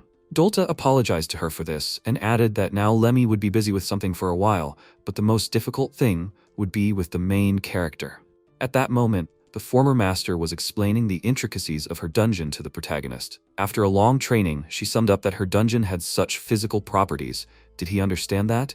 Managing 2 dungeons would be difficult, so he could leave it to her. They would be strong allies, so to speak. MC told her that he did not trust her. Lemi exclaimed that she had repented and therefore deserved to be trusted. She continued that as part of their cooperation, she would like to study their dungeon. She had options that she wanted to discuss with that witch professor. She really liked the idea, and besides, she was curious about his goal in the dungeon wars, because that was why she decided to cooperate with him. The protagonist listened to her and thought ironically, is this what she called repentance? He understood that influential players from all over the world were fighting for these territories. These are dungeon wars. According to Dolt, a closer look at the literature revealed records dating back to ancient times. Analysis of these records showed that the battles had been especially active recently. With 2 dungeons in his possession, he became a good target for others. He needed the knowledge of this Lemi woman to compete with others. If he had a good ally, he would give up his status as the master of this dungeon. But why are they all so passive? Lemi asked him if he had any plans to replenish his forces. After all, it would be useful for the future. He asked in return if her golems would be suitable for this. She replied that he was a fool if he thought so. They had even lost to his goblins, and they couldn't give orders remotely yet while Eliza and the golems were recovering. When they faced well-organized and disciplined opponents, they would need experienced people who could take charge. The protagonist thought that she reminded him of someone. He said out loud that he would have to face everyone alone, let her forget about it. Lemi asked why he wanted this so much. The protagonist closed his eyes and recited, "That's why I will become a court knight." He can't ask her to leave this and go away. Lemi, who didn't understand anything, asked, "Isn't a court knight the king's elite?" The protagonist chuckled and replied that his friend Sasha had said so, and he had a fight with her. The protagonist's memories returned to the time when he was leaving the place where he lived. He was about to leave, and Sasha called out to him and said that she had heard that he really wanted to go on a journey. She also wanted to go with him. The protagonist replied that it was not necessary, because she wanted to become a court knight. Her talent was recognized. Why should she miss such an opportunity? Besides, she had always said that she would become a strong knight and protect their village. Then Sasha asked him to stay here. but he was unwavering in his decision. Because of the war, there was hunger everywhere, including here. He was not an adult and could not work. If he was gone, they would be able to feed others. He was an orphan, and the people in the village were kind to him. He would like to repay them with at least such an act. The girl called him a fool and added that they did not need it. He realized that he couldn't persuade her, so he gave her a small gift in the form of a blade for good luck in her career, and she cried. She was not happy to receive this from him. She screamed that he was an idiot, and she never wanted to see him again. He asked her for forgiveness and left. Lemi said that it came out whiny, but at least Sasha thought about her future. She must be a beautiful girl now. The protagonist summarized that, in general, that's how they parted. He did not see her for a very long time, only heard her name when he stopped in King's Landing. Fair and beautiful, one of the best court knights of the capital. Sasha concentrated before the blow. The knight in armor rushed towards her. Sasha struck and dodged. Another blow and a turn. There were 2 swords in her hands. The opponent was lying on the ground. Sasha extended her hand to the knight to help him stand up. She asked if he could stand. Many soldiers were watching the duel. Sasha stood in front of her subordinates and said that the lesson was over and they could breathe deeply. One of the soldiers answered, "Good," and thanked her for her leadership. Sasha walked along the streets of the kingdom. People looked at her. They recognized her. Someone said that she was beautiful. Someone called her strong. Someone said that Saint Sophia was taking care of her. Sasha saw little children on the street. They were playing knights. It was a boy and a girl. They reminded her of her childhood when she and Wade also played knights. She clutched a memorable gift from a friend for good luck in her career. She had lost touch with him a long time ago. Sasha looked at the blade and thought that she would like to apologize to him. She wondered how he was now. With thoughts of the past, she reached the castle and went up to the mistress's chambers. She knocked on the door, said her name, and said she had arrived. The door opened and the mistress came out. She greeted Sasha and said that she had just finished taking a bath. She was standing in a thin, airy peignoir.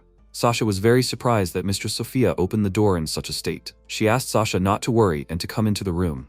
Next to the mistress's large bed, there was a table where they sat down. Sophia offered tea and apologized for distracting her from work. Sasha said that everything was fine. Sophia continued the conversation, that in fact, she had something important for Sasha. Sasha was surprised. What was it? Sophia asked if she had heard of the dragon dungeon. Sasha replied that it was only a rumor. The dungeon was in a remote area that she believed had not yet been explored. Sophia reported that Brad the Dragon Slayer had challenged the dungeon and was defeated. Sasha was indignant that the same Dragon Slayer hero? Sophia said that his pride had been hurt, now he was in training. Brad in the dungeon thought that at the moment he would like to be happy that they had survived. Sophia continued the story that the dungeons were teeming with dragons, where even Brad could not cope with them. Dragons guarded their territory. Everyone was told that due to their great power, such creatures have no interest in ruling. The more powerful the king, the stronger the magic of the dungeon. The stronger the magic of the environment, the more the number and strength of the demons grows. If the dragon dungeon was overrun with demons, then she would be in danger. A tear rolled down Sophia's cheek. Sasha stood up and said that she would go to scout the dungeon. Sophia said that it was dangerous. There should be as few scouts as possible, otherwise the dragons might suspect something. It was too dangerous. Sasha resolutely answered that she would definitely go then. She would definitely dispel the mistress's fears. Sophia ran her hand over Sasha's face and thanked her. She asked her to definitely come back. Sasha got up from the table and walked quickly towards the door. She said that she was leaving immediately. Sasha walked so quickly through the corridors of the castle that she did not even stop when the knight in armor asked her what had happened. After some time, Sasha stood at the entrance to the cave. This was the dragon's dungeon. She exhaled and went forward. She thought that Mistress Sophia would wait for her, because she would relieve her fears. Sasha would go there for the sake of her beloved Sophia. Deep in the cave, Dolta met Nia. Nia said that she had called her to meet because she needed help. Surely she wouldn't refuse? Dolta was surprised and said that she hadn't expected that. But if she could help with anything, she shouldn't be shy and asked to tell her everything. Nia loudly ordered to teach her, to make Wade lose his head from love. She saw how he, having given it his all, achieved his goal. It was wonderful. Her heart rejoiced with affection. But unfortunately, this was not enough. She wanted him to want her like a wild animal. Dolta asked fearfully if Nia would show her eggs when she had them. Nia agreed. Dolta was delighted, took out a beautiful bottle and said that she had a concentrated aphrodisiac based on succubus saliva. Just one drop and he would lose his head. 3 days of pleasure guaranteed. An ordinary person would not survive this, but Wade will be fine. He will be able to resurrect. Nia was happy and said, "This is unscrupulousness. She knew that she turned to the right person. Sounds were heard in the silence. Sasha came out from around the corner. She was scared and dirty. Naya whispered to Dult that this was a new adventurer. Dulta answered that it was a court knight. The witch did not understand what she was doing here alone. She greeted her and asked if the knight recognized her. They met in the capital. Sasha recognized Dulta and said that she worked in a magic goods store. They were both happy to meet. Naya was surprised by this acquaintance. Sasha realized that in front of her was a dragon. It was colossal magical power. She controls it by taking human form, but there is no doubt this is the dragon from the labyrinth. Sasha didn't understand why Dulta was with her. Sasha remembered Sophia's words about what would happen if the monster escaped from the labyrinth. Her eyes were covered with a veil. Sophia's words asking her to definitely come back. In her head there were thoughts that she must destroy the dragon. If someone supports her, then she will have to fight him too. She pulled out her sword and ran towards the dragon, saying, "For the sake of Lady Sophia." Naya reported that she returned. Wade said that the patrol was over. He saw that Nia was carrying someone on her shoulder and asked what it was. Nia said that it was an uninvited guest and she hit her with her fist. Dulta asked not to kill, so she held back. The witch did not understand how the court knight went so far alone. She decided to interrogate someone. MC asked again that this was the court knight. He asked to show him the knight. It was Sasha.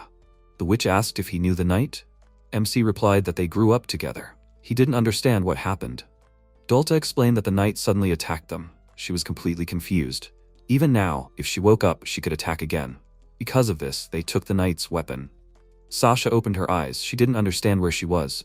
Wade asked if she remembered him. Sasha was surprised by what she saw. She rushed to hug Wade. MC tried to stop her. Nia grabbed Sasha's head with her hand and pulled her away from the protagonist. She was very angry at the hug. Wade asked what she was doing. Nia could not calm down. MC ran to Sasha and asked if everything was okay. Sasha reassured him that everything was fine. But first, she needed to clarify if he was being forced to be near the dragon. MC replied that the dragon was certainly fierce, but she was an ally. Naya was angry and said that the knight was as solid as a rock. Dulta said that it was proper for a court knight. Constantly strengthens the body with defensive magic. She asked why Sasha attacked them. They were shocked. The knight apologized. Apparently, it happened because of fatigue from exploring the labyrinth. They seemed like enemies to her, and she reacted reflexively. MC wondered why they seemed like enemies. Dulta can hardly be confused. He called Dulta and said that Sasha is not the type to attack her own. The witch asked if the knight was under the influence of something. She will have to find out to keep everyone safe. A loud voice was heard that she heard everything, and Lemi appeared. Lemi said that analysis is her specialty and asked to leave it to her. Wade said that not her. Lemi was already standing near Sasha and asking if this was the same court knight. MC asked without tricks. The witch calmed him down and said that Lemi's methods were reliable. Lemi calmed everyone down and said that she would check the knight for traces of magic. She raised her finger to Sasha's face and asked her to repeat the words after her if she was ready. Lemi said, "They are not enemies."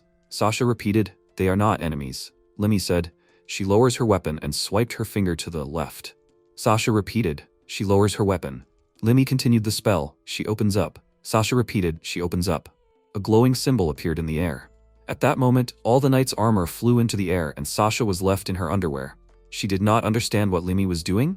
Eliza was holding the knight from behind. Wade called out to them. Lemi replied that if there was protective magic here, it would interfere with the analysis. Elise said that Lemi was actually just having fun, since only the armor had reacted to the disarming magic. Lemi continued scanning the knight. Wade asked if she understood anything. Lemi said that she saw no evidence of control. There was no brainwashing. At least not in the magical sense. She helped Sasha get dressed. Lemi thought about it. Although there are demons in the world that can manipulate people's minds without magic, Sasha got angry and shouted, "Stop! She is out of control." Lemi smiled and asked if the young lady understood what she was talking about. Sasha got even angrier and shouted that Lemi was asking for trouble. MC stopped her and said that they were just discussing the possibility. He told Nia that no problems were found, so everything was fine. Dulta said that so far everything was fine, but it was better to keep an eye on the knight. Nia thought about it. Wade decided to show Sasha the surroundings and said that here they cooperate with the goblins. Viga stood in front of the goblins with his hand raised, and Sunny asked them to try their best. MC said that this is how they work in the field. Sasha saw someone and could not believe her eyes. The Count was running towards her. He recognized her and called her by name. Sasha asked why he was here, because he was the Count of the Seventh Light. The Count explained that these savages turned out to be wonderful people. They gave him a chance to try himself in agriculture. Sasha thought that the local lords were actively involved in exploring the labyrinth, and she heard that the Count accompanied the Dragon Slayer. The protagonist said about the Count that he put a spoke in the wheel. Wade said that he thought he would kill the Count, but he lives here happily. Sunny confirmed that the Count has a real talent for farming. He has a wealth of knowledge. Even the goblins admit it. The Count became embarrassed and said that this is not entirely true. Sunny joked that he has no talent for aristocracy at all. The world turned out to be cruel to him. She asked Sasha, who is she for the master? The knight answered that she is just a childhood friend. Sunny was surprised. A childhood friend? Serious competition. Wade asked Sasha to leave here as soon as possible, because the madhouse began again.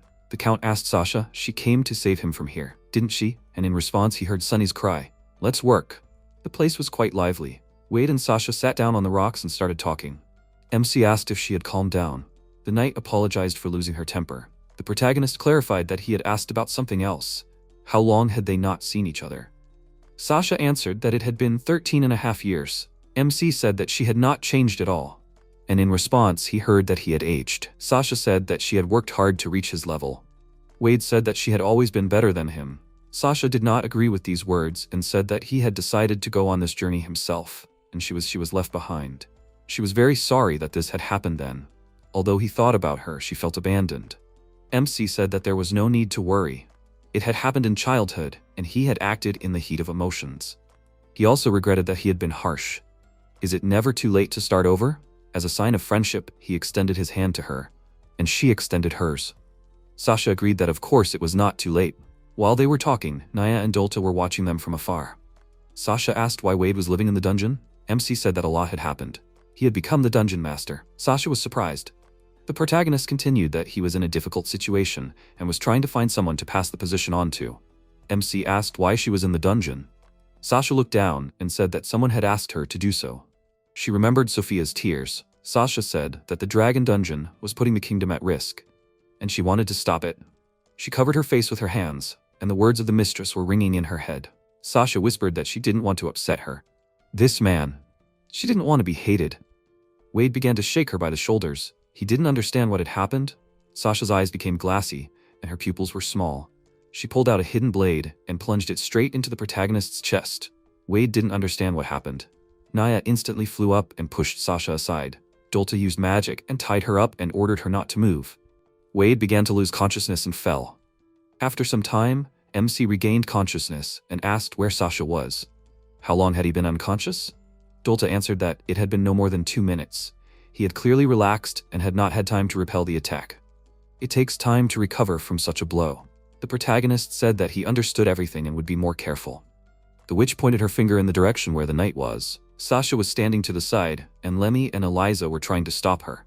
Sasha was screaming for them not to come near her. She didn't like these people. They smelled dangerous. She saw that Wade had woken up and rushed to hug him. MC stood there confused.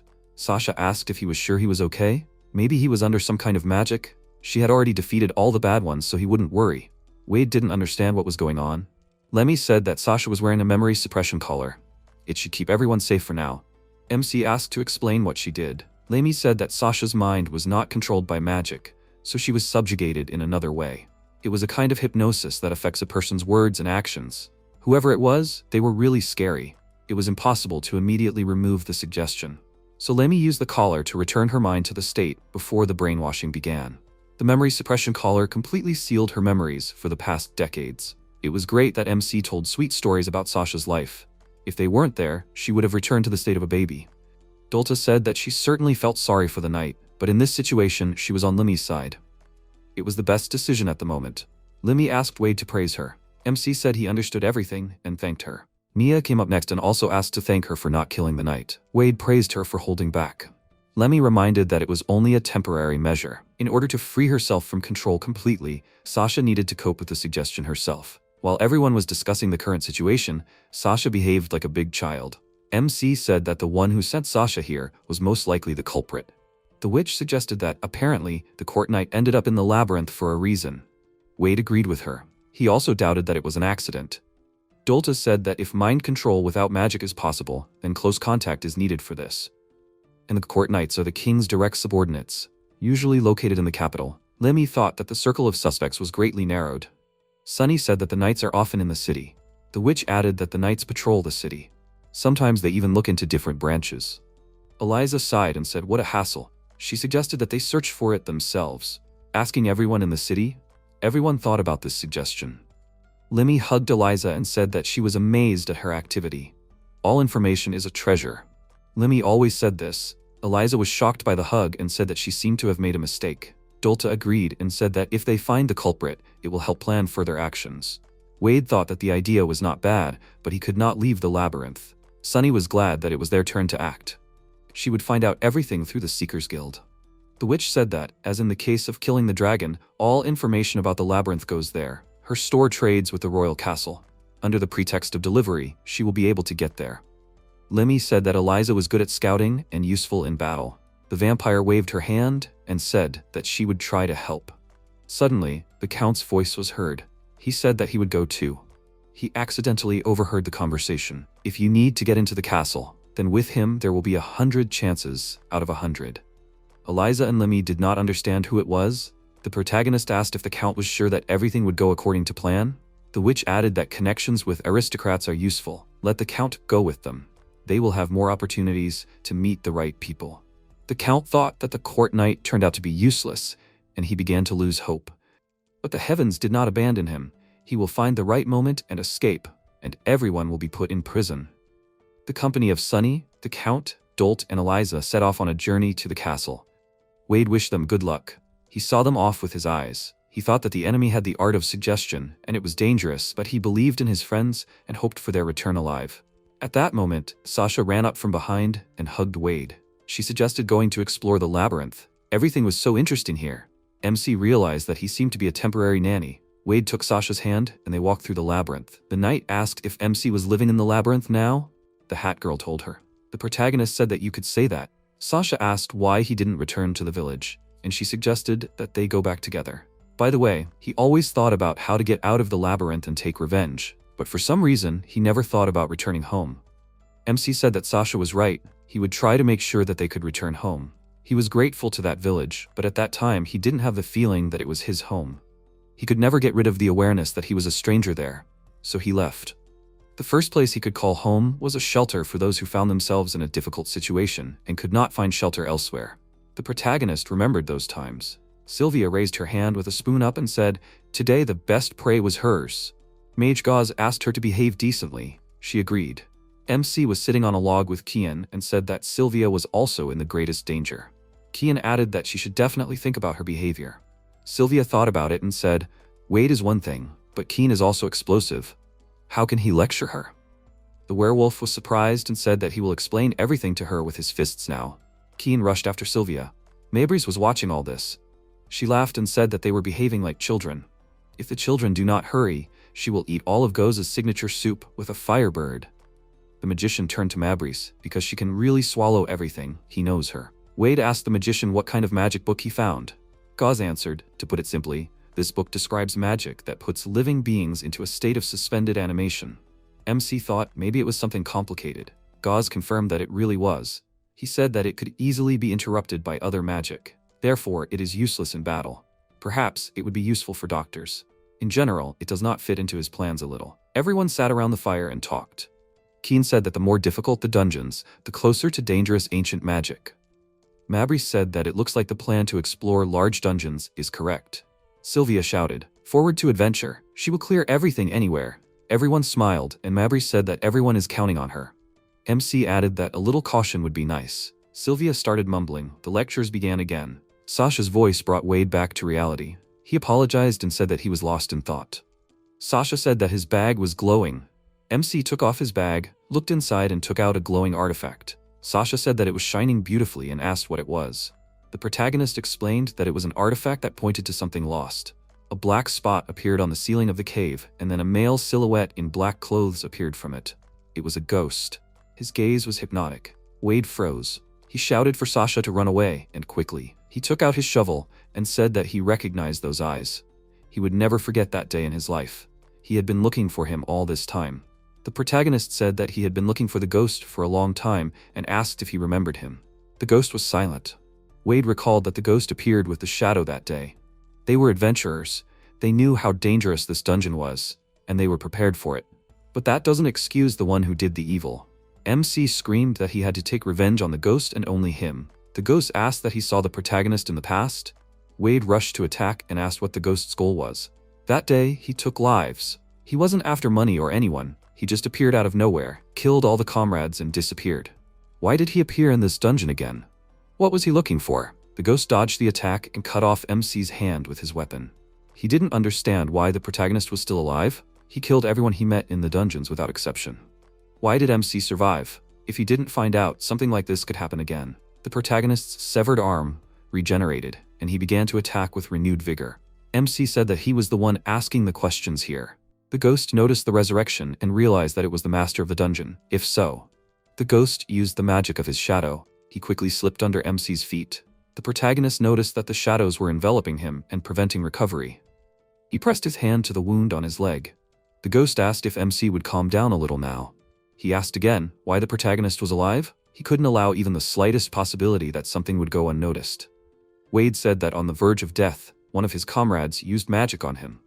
It was ancient magic found at the bottom of the dungeon, magic that puts the body into a state of suspended animation. It was used on him, the only one whose wounds could still be healed. They bet that this magic could fool the ghost.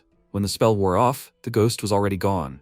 The ghost said that he understood everything. Rare ancient magic, available only to a few specific conditions. It is impossible to repeat these conditions.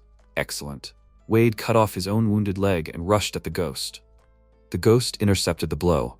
MC asked that he did not receive an answer to his question.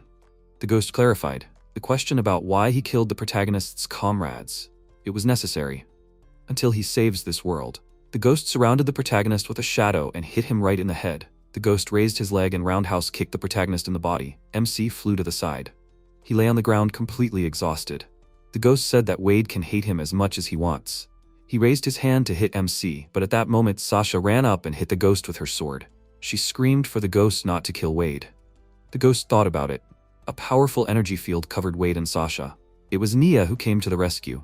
She said that it was unfair not to invite her to the battle. MC asked where Sasha and Nia came from.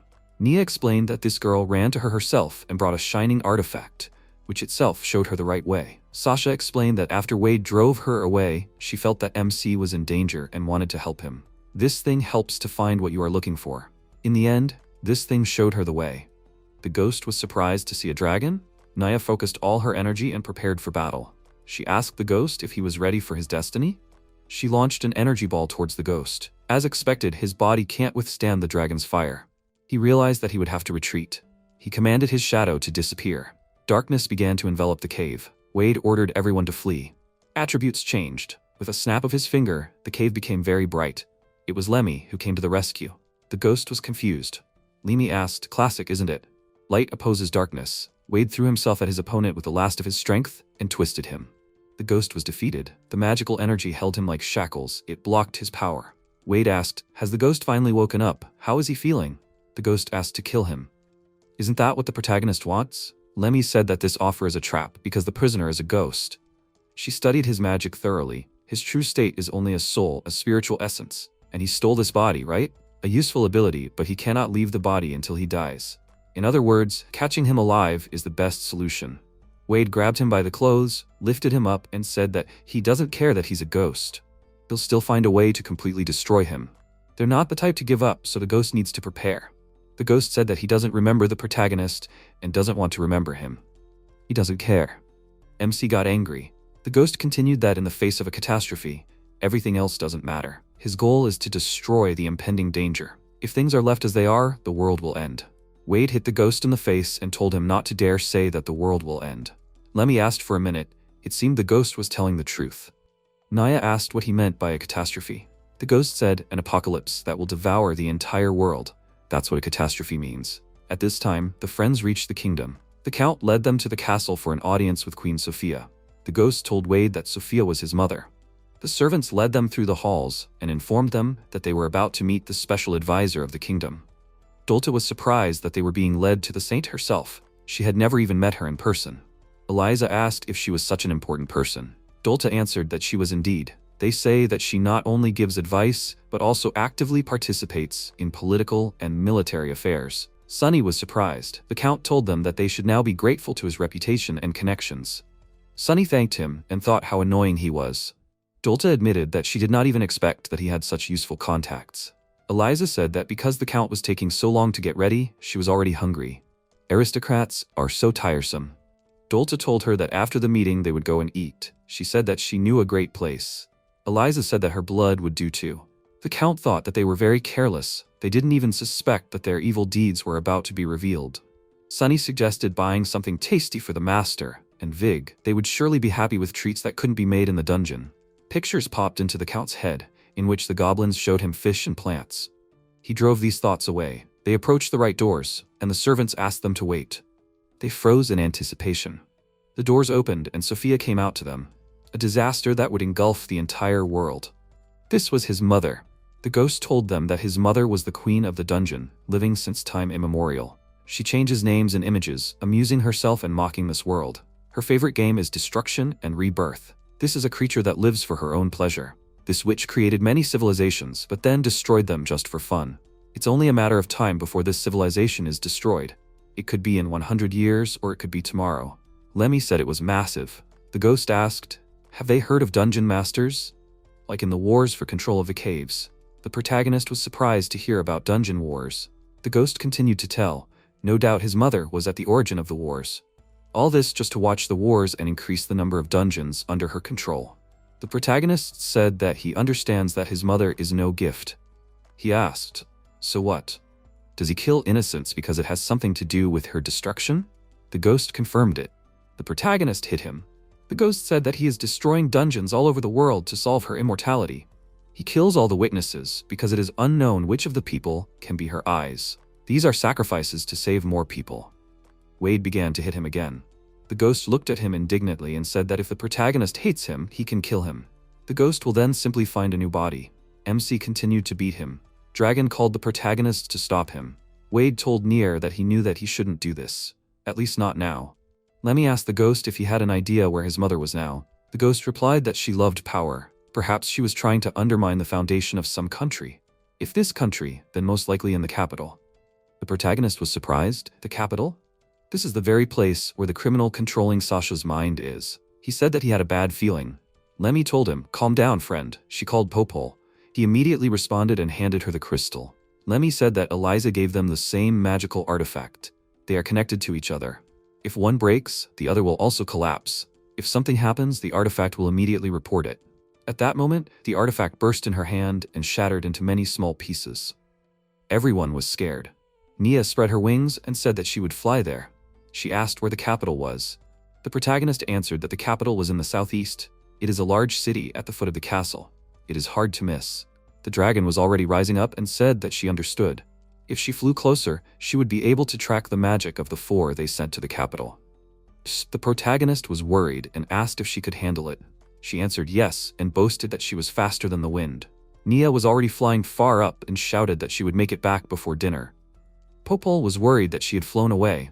Lemi said that Nia was a dragon and was definitely capable of defeating any opponent and returning unharmed. The protagonist hoped so. A little earlier in the capital, the Count turned to Mrs. Vest Sophia and thanked her for her precious time. Sophia replied that there was no need for formalities. She had heard that he had dared to go into the dragon's dungeon with the dragon slayer himself, and the fact that he had returned alive impressed her. The Count hesitated. He wanted to say that these were the people who had spared him. But she interrupted him and asked if these were his companions. She was seeing them for the first time. What were they to him? Dolta thought that she seemed to have no interest in the Count at all. So why arrange a meeting then? Perhaps she was interested in them. If so, then it was time to start a conversation right away. Dolta said that they came from that very dragon's dungeon, and that they had helped the Count in his rescue inside the cave. Thanks to this, he had agreed to arrange a meeting with Mrs. Sophia for them. The Count growled at her. How dare she speak without permission? Sophia asked why they needed to meet with her. Dolta said that one of the royal knights was found in the dungeon. She was subjected to mind-washing and was in a state of complete insanity. She even attacked Dolta, although they knew each other. After analysis, it turned out that she was exposed here in the capital. Sophia was very surprised. What? She said that the royal knights are under her jurisdiction. If they became victims of something like this, then this is a serious problem. This is outrageous. Sophia immediately begins an investigation. Dolta thanked her and said that her help is invaluable. She decided that everything went well. Suddenly, a very loud sound was heard, like thunder. Everyone was very scared. Eliza raised her hand and said that she was hungry. The sound came from her stomach. Sunny said that the vampire scared her. The Count called Eliza impudent for saying those words without permission. The vampire said that she could not stand it anymore. Sophia turned around and walked up the stairs. Sunny said that she had such a pleasant aroma. Dolta replied that it was the smell of magic that had been aged for tens of thousands of years. Sophia stopped. Sunny asked again, "Tens of thousands? What did Dolta mean?" Sophia said, "Well, what should we do?" Exactly, she made a decision. Sophia used her magical power. The four who had come found themselves under a small protective cap. Strange sounds were heard. Dolta was creating protection. She realized that just protecting herself from Sophia's spells was causing a huge load. Their dome was being enveloped in black matter. The vampire realized that this was bad. Sunny and the Count were screaming from fear and overload. The Count asked Sophia in fear what was happening. Sophia stood silently and smiled. The protective dome began to crack. Dolta said that this was a problem and they had no chance against Sophia. Her nose was already bleeding. The Count asked what would happen to him now. Sunny replied that he would have to share their fate. The protective dome could no longer withstand it. It was all in cracks. Dolta apologized and the dome shattered into small fragments. They began to envelop and absorb black matter. At the last moment, Dolta thought that now she was leaving everything to Wade. And they all disappeared. Sophia went to the window. She thought that it would be a little boring in the dragon's dungeon, but it was all getting interesting. At this time, the dragon was flying over the capital. She was trying to find the magical aura of the four messengers. She circled over the city and realized that the magical aura had disappeared. Suddenly, she formed a connection with Sophia. The dragon asked, "Are they dead?" Sophia answered, "Maybe. Who knows? The strongest against the most terrible. The fight begins." Sunny dreamed that she was in bed, and Wade was sitting on the edge. He was trying to tell her something, but she was very scared. She said that she needed to mentally prepare herself. They were reaching out to kiss each other with their lips, and then she woke up and opened her eyes. The Count was standing in front of her. He grinned and said that she had finally woken up. She hit him in the face with all her might. He screamed. What was she doing? She started crying and said, "Why did she do this?" The Count replied that he would like to cry now too. Dolta came and wished her good morning. She asked if Sunny had slept well. Sunny asked the teacher, Dolta again, where were they? In the library. Dolta confirmed, but said that they were not alone here. Eliza was sitting on the floor and holding a cat in her arms. Birds were flying around, bunnies, cats, mice were running around. Sunny said happily that it was lovely. What is this? Isn't this paradise? Dolta objected to her and said that this place was filled with magic. They were in a dungeon. Have they forgotten? Sophia teleported them here. She probably brought Sasha to this state. If she is an ancient magician who has lived for several millennia, it is difficult to imagine what she managed to learn during this time. The fact that they are alive is great luck. Dolta asked everyone to be careful, because there could be traps here. Sunny asked if this meant that they were in great danger. Dolta confirmed this. The vampire said that they urgently needed to find a way out. The Count complained that he was fed up with these dungeons. Suddenly, they heard a voice that asked them if they needed help. It was a black cat with white paws. He said that he could offer a paw.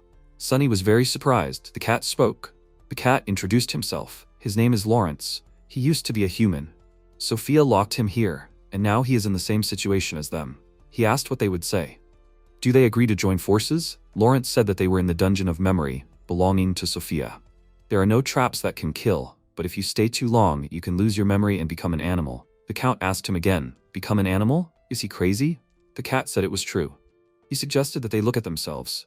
The Count had a pig's snout instead of a nose. The vampire had cat ears and a tail. Sunny had cat whiskers. Dolta has bunny ears sticking out from under her hat. The Count was outraged. Sunny realized that she had changed. Dolta asked, does that mean they are already in her trap? The vampire stroked her tail and could not believe it. Sunny said that she had already begun to forget, and she was scared. The cat said that when a person loses his memory, he loses a part of himself. It is necessary to take action as soon as possible. Dolta asked how he preserves his memories. Lawrence said that he used to be a magician. Memory processing is his specialty. He protects the remains of his memory with magic. Dolta understood everything. She took out a knife and asked if she could cut the cat a little. Sunny was scared, and the Count asked her to stop, because he was a cat. Dolta replied that just one drop of blood was enough, and she had to make sure that the cat was not an enemy and not the master of this dungeon. Otherwise, his wound would heal instantly. The cat thought for a moment and said that he did not mind. Doubts in such a situation are quite natural. The cat showed the wound and Sunny said that it was not healing. So he was not the master of the dungeon. The Count said that it was clear now that Lawrence was not an enemy and demanded that Dolta heal him. Dolta laughed and apologized. She said that she would fix everything and asked the cat to extend his paw. Taking Lawrence's paw, she used magic. He asked what she had done. Dolta replied that this was the curse of the truth lover. From now on, he would be forced to tell the truth. That was what his blood was needed for. The main goal was to test. He is not the master of the dungeon, but that does not mean that he can be trusted. Sophia cannot leave this place unattended, so one of her subordinates must still be here. Dolta said that he is one of the few who retained common sense, and this makes her suspicious. Plus, he was the first to talk to them. She apologized if she was wrong and offered to introduce herself again. Sunny said that teacher Dolta frightened her, and the vampire was not against drinking blood. The cat introduced himself. His name is Lawrence. He is a mage, responsible for managing the Dungeon of Memory. He is their enemy. Sunny screamed in fear. Dolta stated that she knew it. Lawrence gasped and said that he clearly relaxed. For a long time, he communicated only with books and animals. If the secret is revealed, nothing can be done. Stop pretending. And he turned into a human. Dolta saw and asked, "So this is his true form?" The Count couldn't believe it. Lawrence answered that it was. He noticed that the two girls were very beautiful, weren't they? Eliza said that she didn't care. If he was an enemy, she would kill him. He gasped and called her a hot girl. He said that it was not for him to teach her, but she should be careful. He offered her to watch and threw books at her with magic. She screamed in fear. Sunny asked if she was okay. Dolta was horrified that the books were flying right at her face. When it was over, Elise simply asked, what was she doing? She began to lose her memory. The Count and Dolta screamed that they had to move on. Dolta cursed. The mage asked, did she wake up then? And said that his magic turned memories into books. He pointed at the books and said that all these volumes were a collection of memories that he had extracted from the memories of other people. And these animals are just their empty shells. Honestly, he wanted to take all the memories at once. But with long-lived creatures, it's not that simple. Oh well, he had plenty of time. Either the memories would be slowly extracted by the space, or he would collect them himself. He offered them to choose which fate they liked best. Dolta began to use magic and said that she refused both options. Lawrence said that he liked his life. At that time, he was creating a protective barrier against Dolta's magic. He liked to slowly read stories turned into books, and he promised to study Dolta's story to the last page. She replied that it was a terrible hobby and condemned it. The magician raised his cane up and used magic. The books rose into the air and began to circle around the four. Suddenly, the ceiling began to collapse into small cubes and fall down. Lawrence was surprised. Dolta said that it was an artifact. Lemi said loudly and joyfully that they were on time. Lemi and Wade appeared in the storage. Sunny was happy to see Master Wade. The protagonist apologized for being late and landed next to Lawrence. The mage asked, a new guest?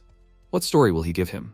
A reliable ally has arrived. Wade hit the protective magic wall created by Lawrence with a shovel. The mage realized that the protagonist was using body enhancement, good power, but fighting close is not the best idea. He grabbed the protagonist by the face and pulled out the memory book from him. Sunny screamed that Wade should not let the mage do this. She jumped and hit the mage's hand. Wade said he wouldn't give in anymore. Sunny asked if the master was okay. He said he was and thanked her for help. Indeed, this is really nasty magic. Sunny called Eliza and said that she would take the bloody sword, if you do not mind. A cat's face appeared and waving her hand said meow. Sunny remembered that she had left her weapon for safekeeping during the audience at the royal castle. But with this sword, she could help. Wade said that a mage's touch was dangerous, but the only option was to approach and hit back. Approaching and hitting was the only option. He rushed towards Lawrence and told Sunny to keep up. She ran after him. Lemi was sitting on a bookcase. She wondered how it was possible to record memories into a book. It seemed that with memory loss, mental abilities also deteriorate.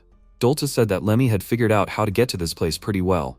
She confirmed and said that unexpected help had arrived. Dolta asked again, unexpected? Lemi shared this story with her. The ghost said that his mother did not kill enemies immediately. She would most likely imprison them in the Dungeon of Memories to collect information. Lemi asked him if he knew where the dungeon was. He confirmed that he knew. His mother's magic in that place was a problem for him. He hadn't destroyed it yet. The protagonist suggested that they speed up. They needed to get to that dungeon faster. He asked Lemi if she could do it with her magic. She replied that she knew the coordinates and could move there. And all together. MC was happy and said that Nia would deal with the enemies in the capital, so their task was to save their comrades in the dungeon.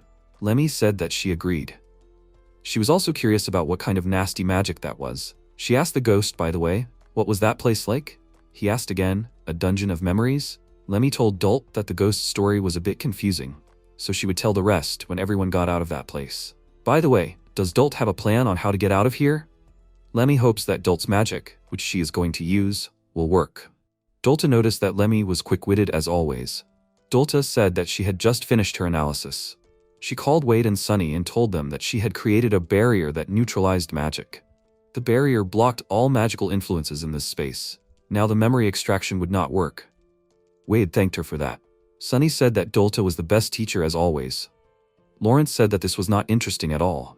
He thought that he now needed to destroy this barrier.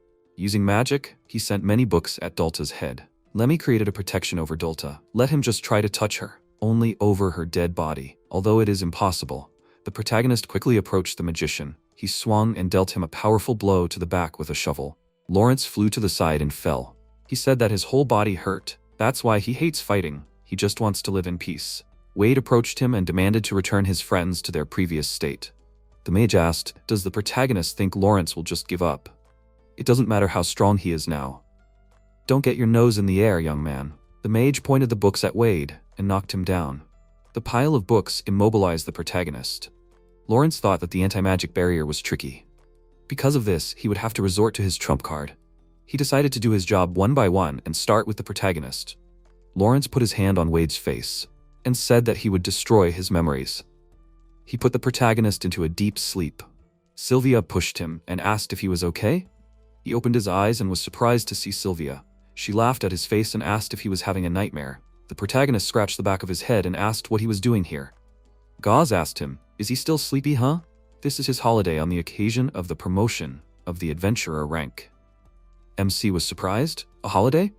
Then he remembered, right? Sylvia was glad that he remembered and said that he was the main hero of the occasion. She asked him to get ready and said that they even prepared gifts. Here it is. She handed him an amulet and said that it was her favorite amulet, but she was giving it to the protagonist. It contains the blessing of the god of war. Mabris handed MC a ring of healing and said that it was from her. He will definitely need the ring. The magician said that he will give a copy of his research. This contains his unfinished magical developments. If he dies, he asked the protagonist to pass this on to another magician. Wade was indignant and asked not to say such things. Sylvia called Kian and asked him to wake up. Now is the time for gifts. The wolf was fast asleep and hugging a bottle. Sylvia asked if he drank himself into oblivion. Mabris replied that Kian liked to drink, but was not at all receptive to alcohol. Gauze stood up for him and said that it was just a holiday today. He had overdone it a bit. The protagonist said to let him sleep. He was probably tired. Sylvia confirmed and said that it was hard to turn into a wolf every full moon. The mage offered to make a hangover potion for Kian. Sylvia volunteered to help, but the mage said, not her. Everything she made turned into coal. She was indignant. Why? The mage explains everything to Wade. The mage replied that everyone has their own talents. The protagonist sat thoughtfully. Mabris came up and noticed that he had a gloomy look. She asked what happened. He replied that nothing special. He was just very happy, but at the same time, it was so strange. His heart sank from what was happening. Why? At this time, Sunny was trying to wake up Master Wade. Lawrence turned into a cat and watched her from the top of the closet. He told her it was useless. The protagonist's consciousness was lost in memories. If she interfered, he would die. Let him sleep. It would be cruel to wake him up. Now he was enveloped in a sweet slumber of happiness. What was the fate of Wade, captured in this dream? They were sitting in the forest near the fire. Sylvia looked and smirked. A black cat came to them. She took him in her arms and said that he was cute. The cat meowed. The protagonist was surprised to see the cat. Sylvia saw that the cat had a collar. She asked where he came from. Suddenly, several books fell on her and she disappeared. The cat jumped to the side. The protagonist was afraid that Sylvia was gone.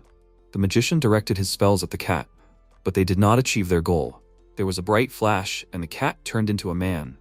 Lawrence told the mage that he moves exactly at the speed that he remembers, but if you prepare in advance, you can dodge. He threw several books at the mage and the mage disappeared just like Sylvia. Mabry screamed for Lawrence not to move. Otherwise, she would attack. He recognized her. She is the spirit summoner Mabris. She cannot use combat magic because of the injury she received. Once, through carelessness, she seriously injured a person. Mabris was surprised and asked how he knew this. He threw books at her, and she disappeared. Lawrence said, "This is a beautiful night, isn't it?" The memory is marked as one of the happiest moments. He could bathe the protagonist in these memories for a long time, letting them slowly corrode the soul. But alas, the next one is already waiting for him, so he had to ruin everything at once. He asked Wade how he liked this. The protagonist called him names in response. He said that he finally remembered. Are these his past memories? Wade demanded that Lawrence not dare trample them with his dirty feet. The magician laughed and said that it was so. This was the protagonist's dream world. He asked why Wade should worry about his loved ones being senselessly taken away from him again. The protagonist called him names and rushed to attack. But then he got a response and flew away.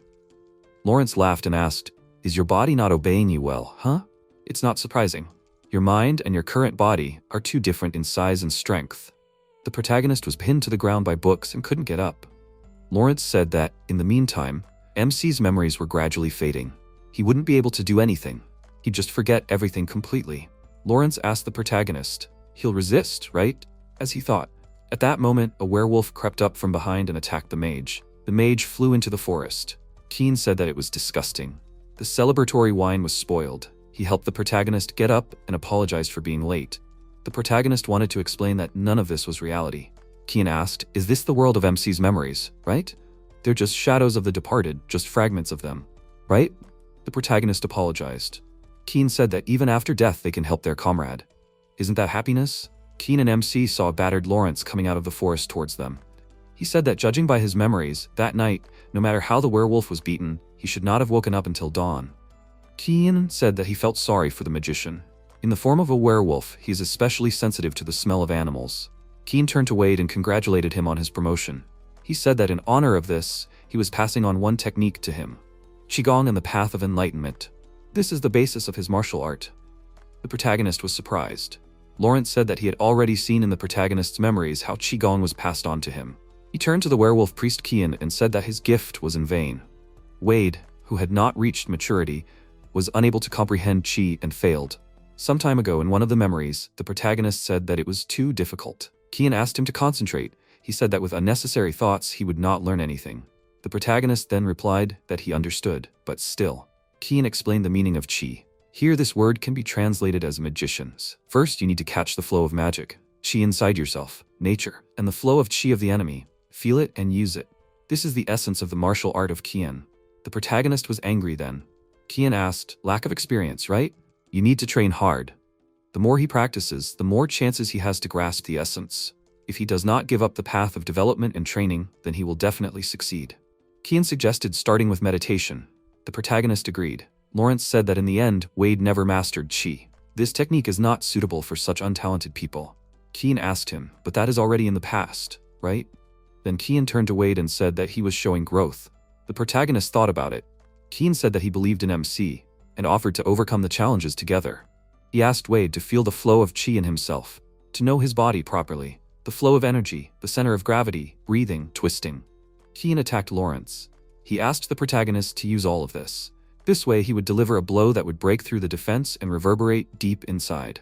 The werewolf delivered a powerful blow to the magician. He taught MC that if you correctly feel the opponent's Qi, you will be able to read the movements and parry them.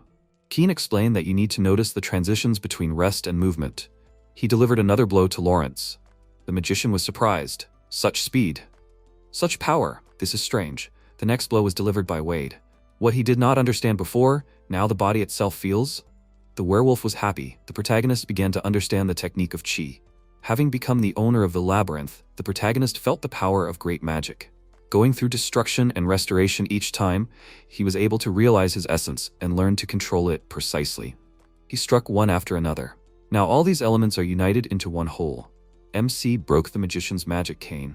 Lawrence screamed that this is impossible.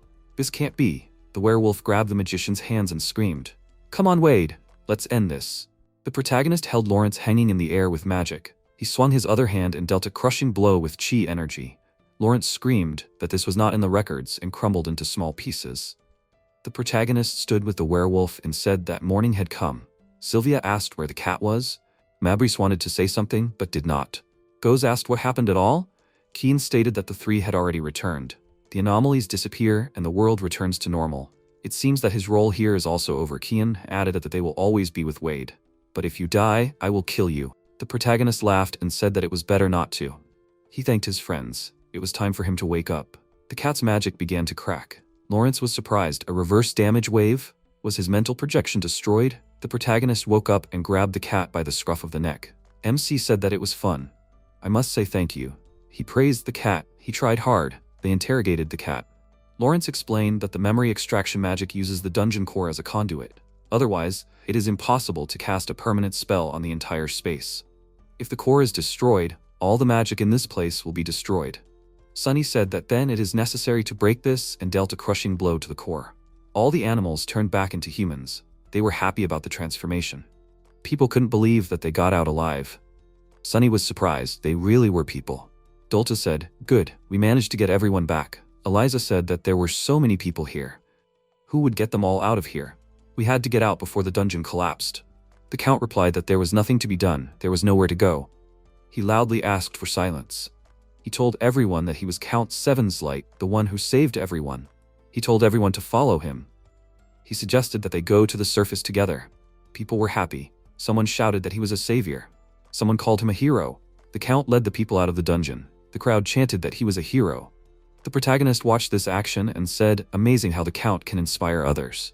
It reminded him of their first descent into the dungeon together. The protagonist heard the cat say that they don't think about the consequences at all.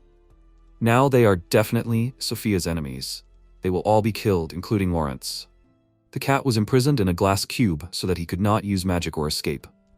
Dolta told the protagonist that they were teleported here by the Holy Virgin Savior. And the cat is her subordinate. The protagonist said that he understood, so they contacted Saint Sophia directly. It seems that they will have to clash with an enemy of global scale. The cat was surprised and asked, "Does Wade really not understand how terrible she is?" He said that they should all start panicking already. The protagonist was surprised. What? The cat said that in MC's memories he was able to read that his dragon Nia is now single-handedly holding the defense in the capital.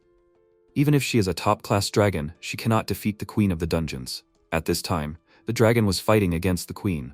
Sophia said that this is a problem. The capital will soon fall, and she has become attached to this place. Nia was surprised that the queen used super-fast recovery. She doesn't know how it works, but it looks like it's also part of the queen's dungeon. Sophia asked if they could change the location. A teleport window immediately opened, and they found themselves in another place. Nia asked if this was transfer magic. Sophia replied that it was a snow cave, one of her properties. Now they could fight without looking back. The dragon said that Sophia looked too confident. It seems she hadn't understood everything yet. After all, now they could destroy everything around them without restrictions. No need to hold back, afraid of hurting those they needed to protect. How many years had passed? They could finally fight at full strength. The dragon attacked Sophia, but she managed to dodge. Sophia saw this terrifying force and said that she hadn't fought for a long time either. She changed the location again. Lightning pierced the dragon. Sophia said that this was a sea where lightning flashed continuously. "How do you like that?" The dragon attacked Sophia again, and she flew into small pieces. Nia asked if Sophia said something. The queen replied that the dragon had not paid attention. Sophia had already recovered. She opened the teleportation window again and they found themselves in another dungeon. Sophia said that this was a dungeon with hypergravity. No living creature could move here. The dragon thought that the dungeons were changing one after another and it was getting more and more difficult for her. Sophia asked how she could take the dragon apart,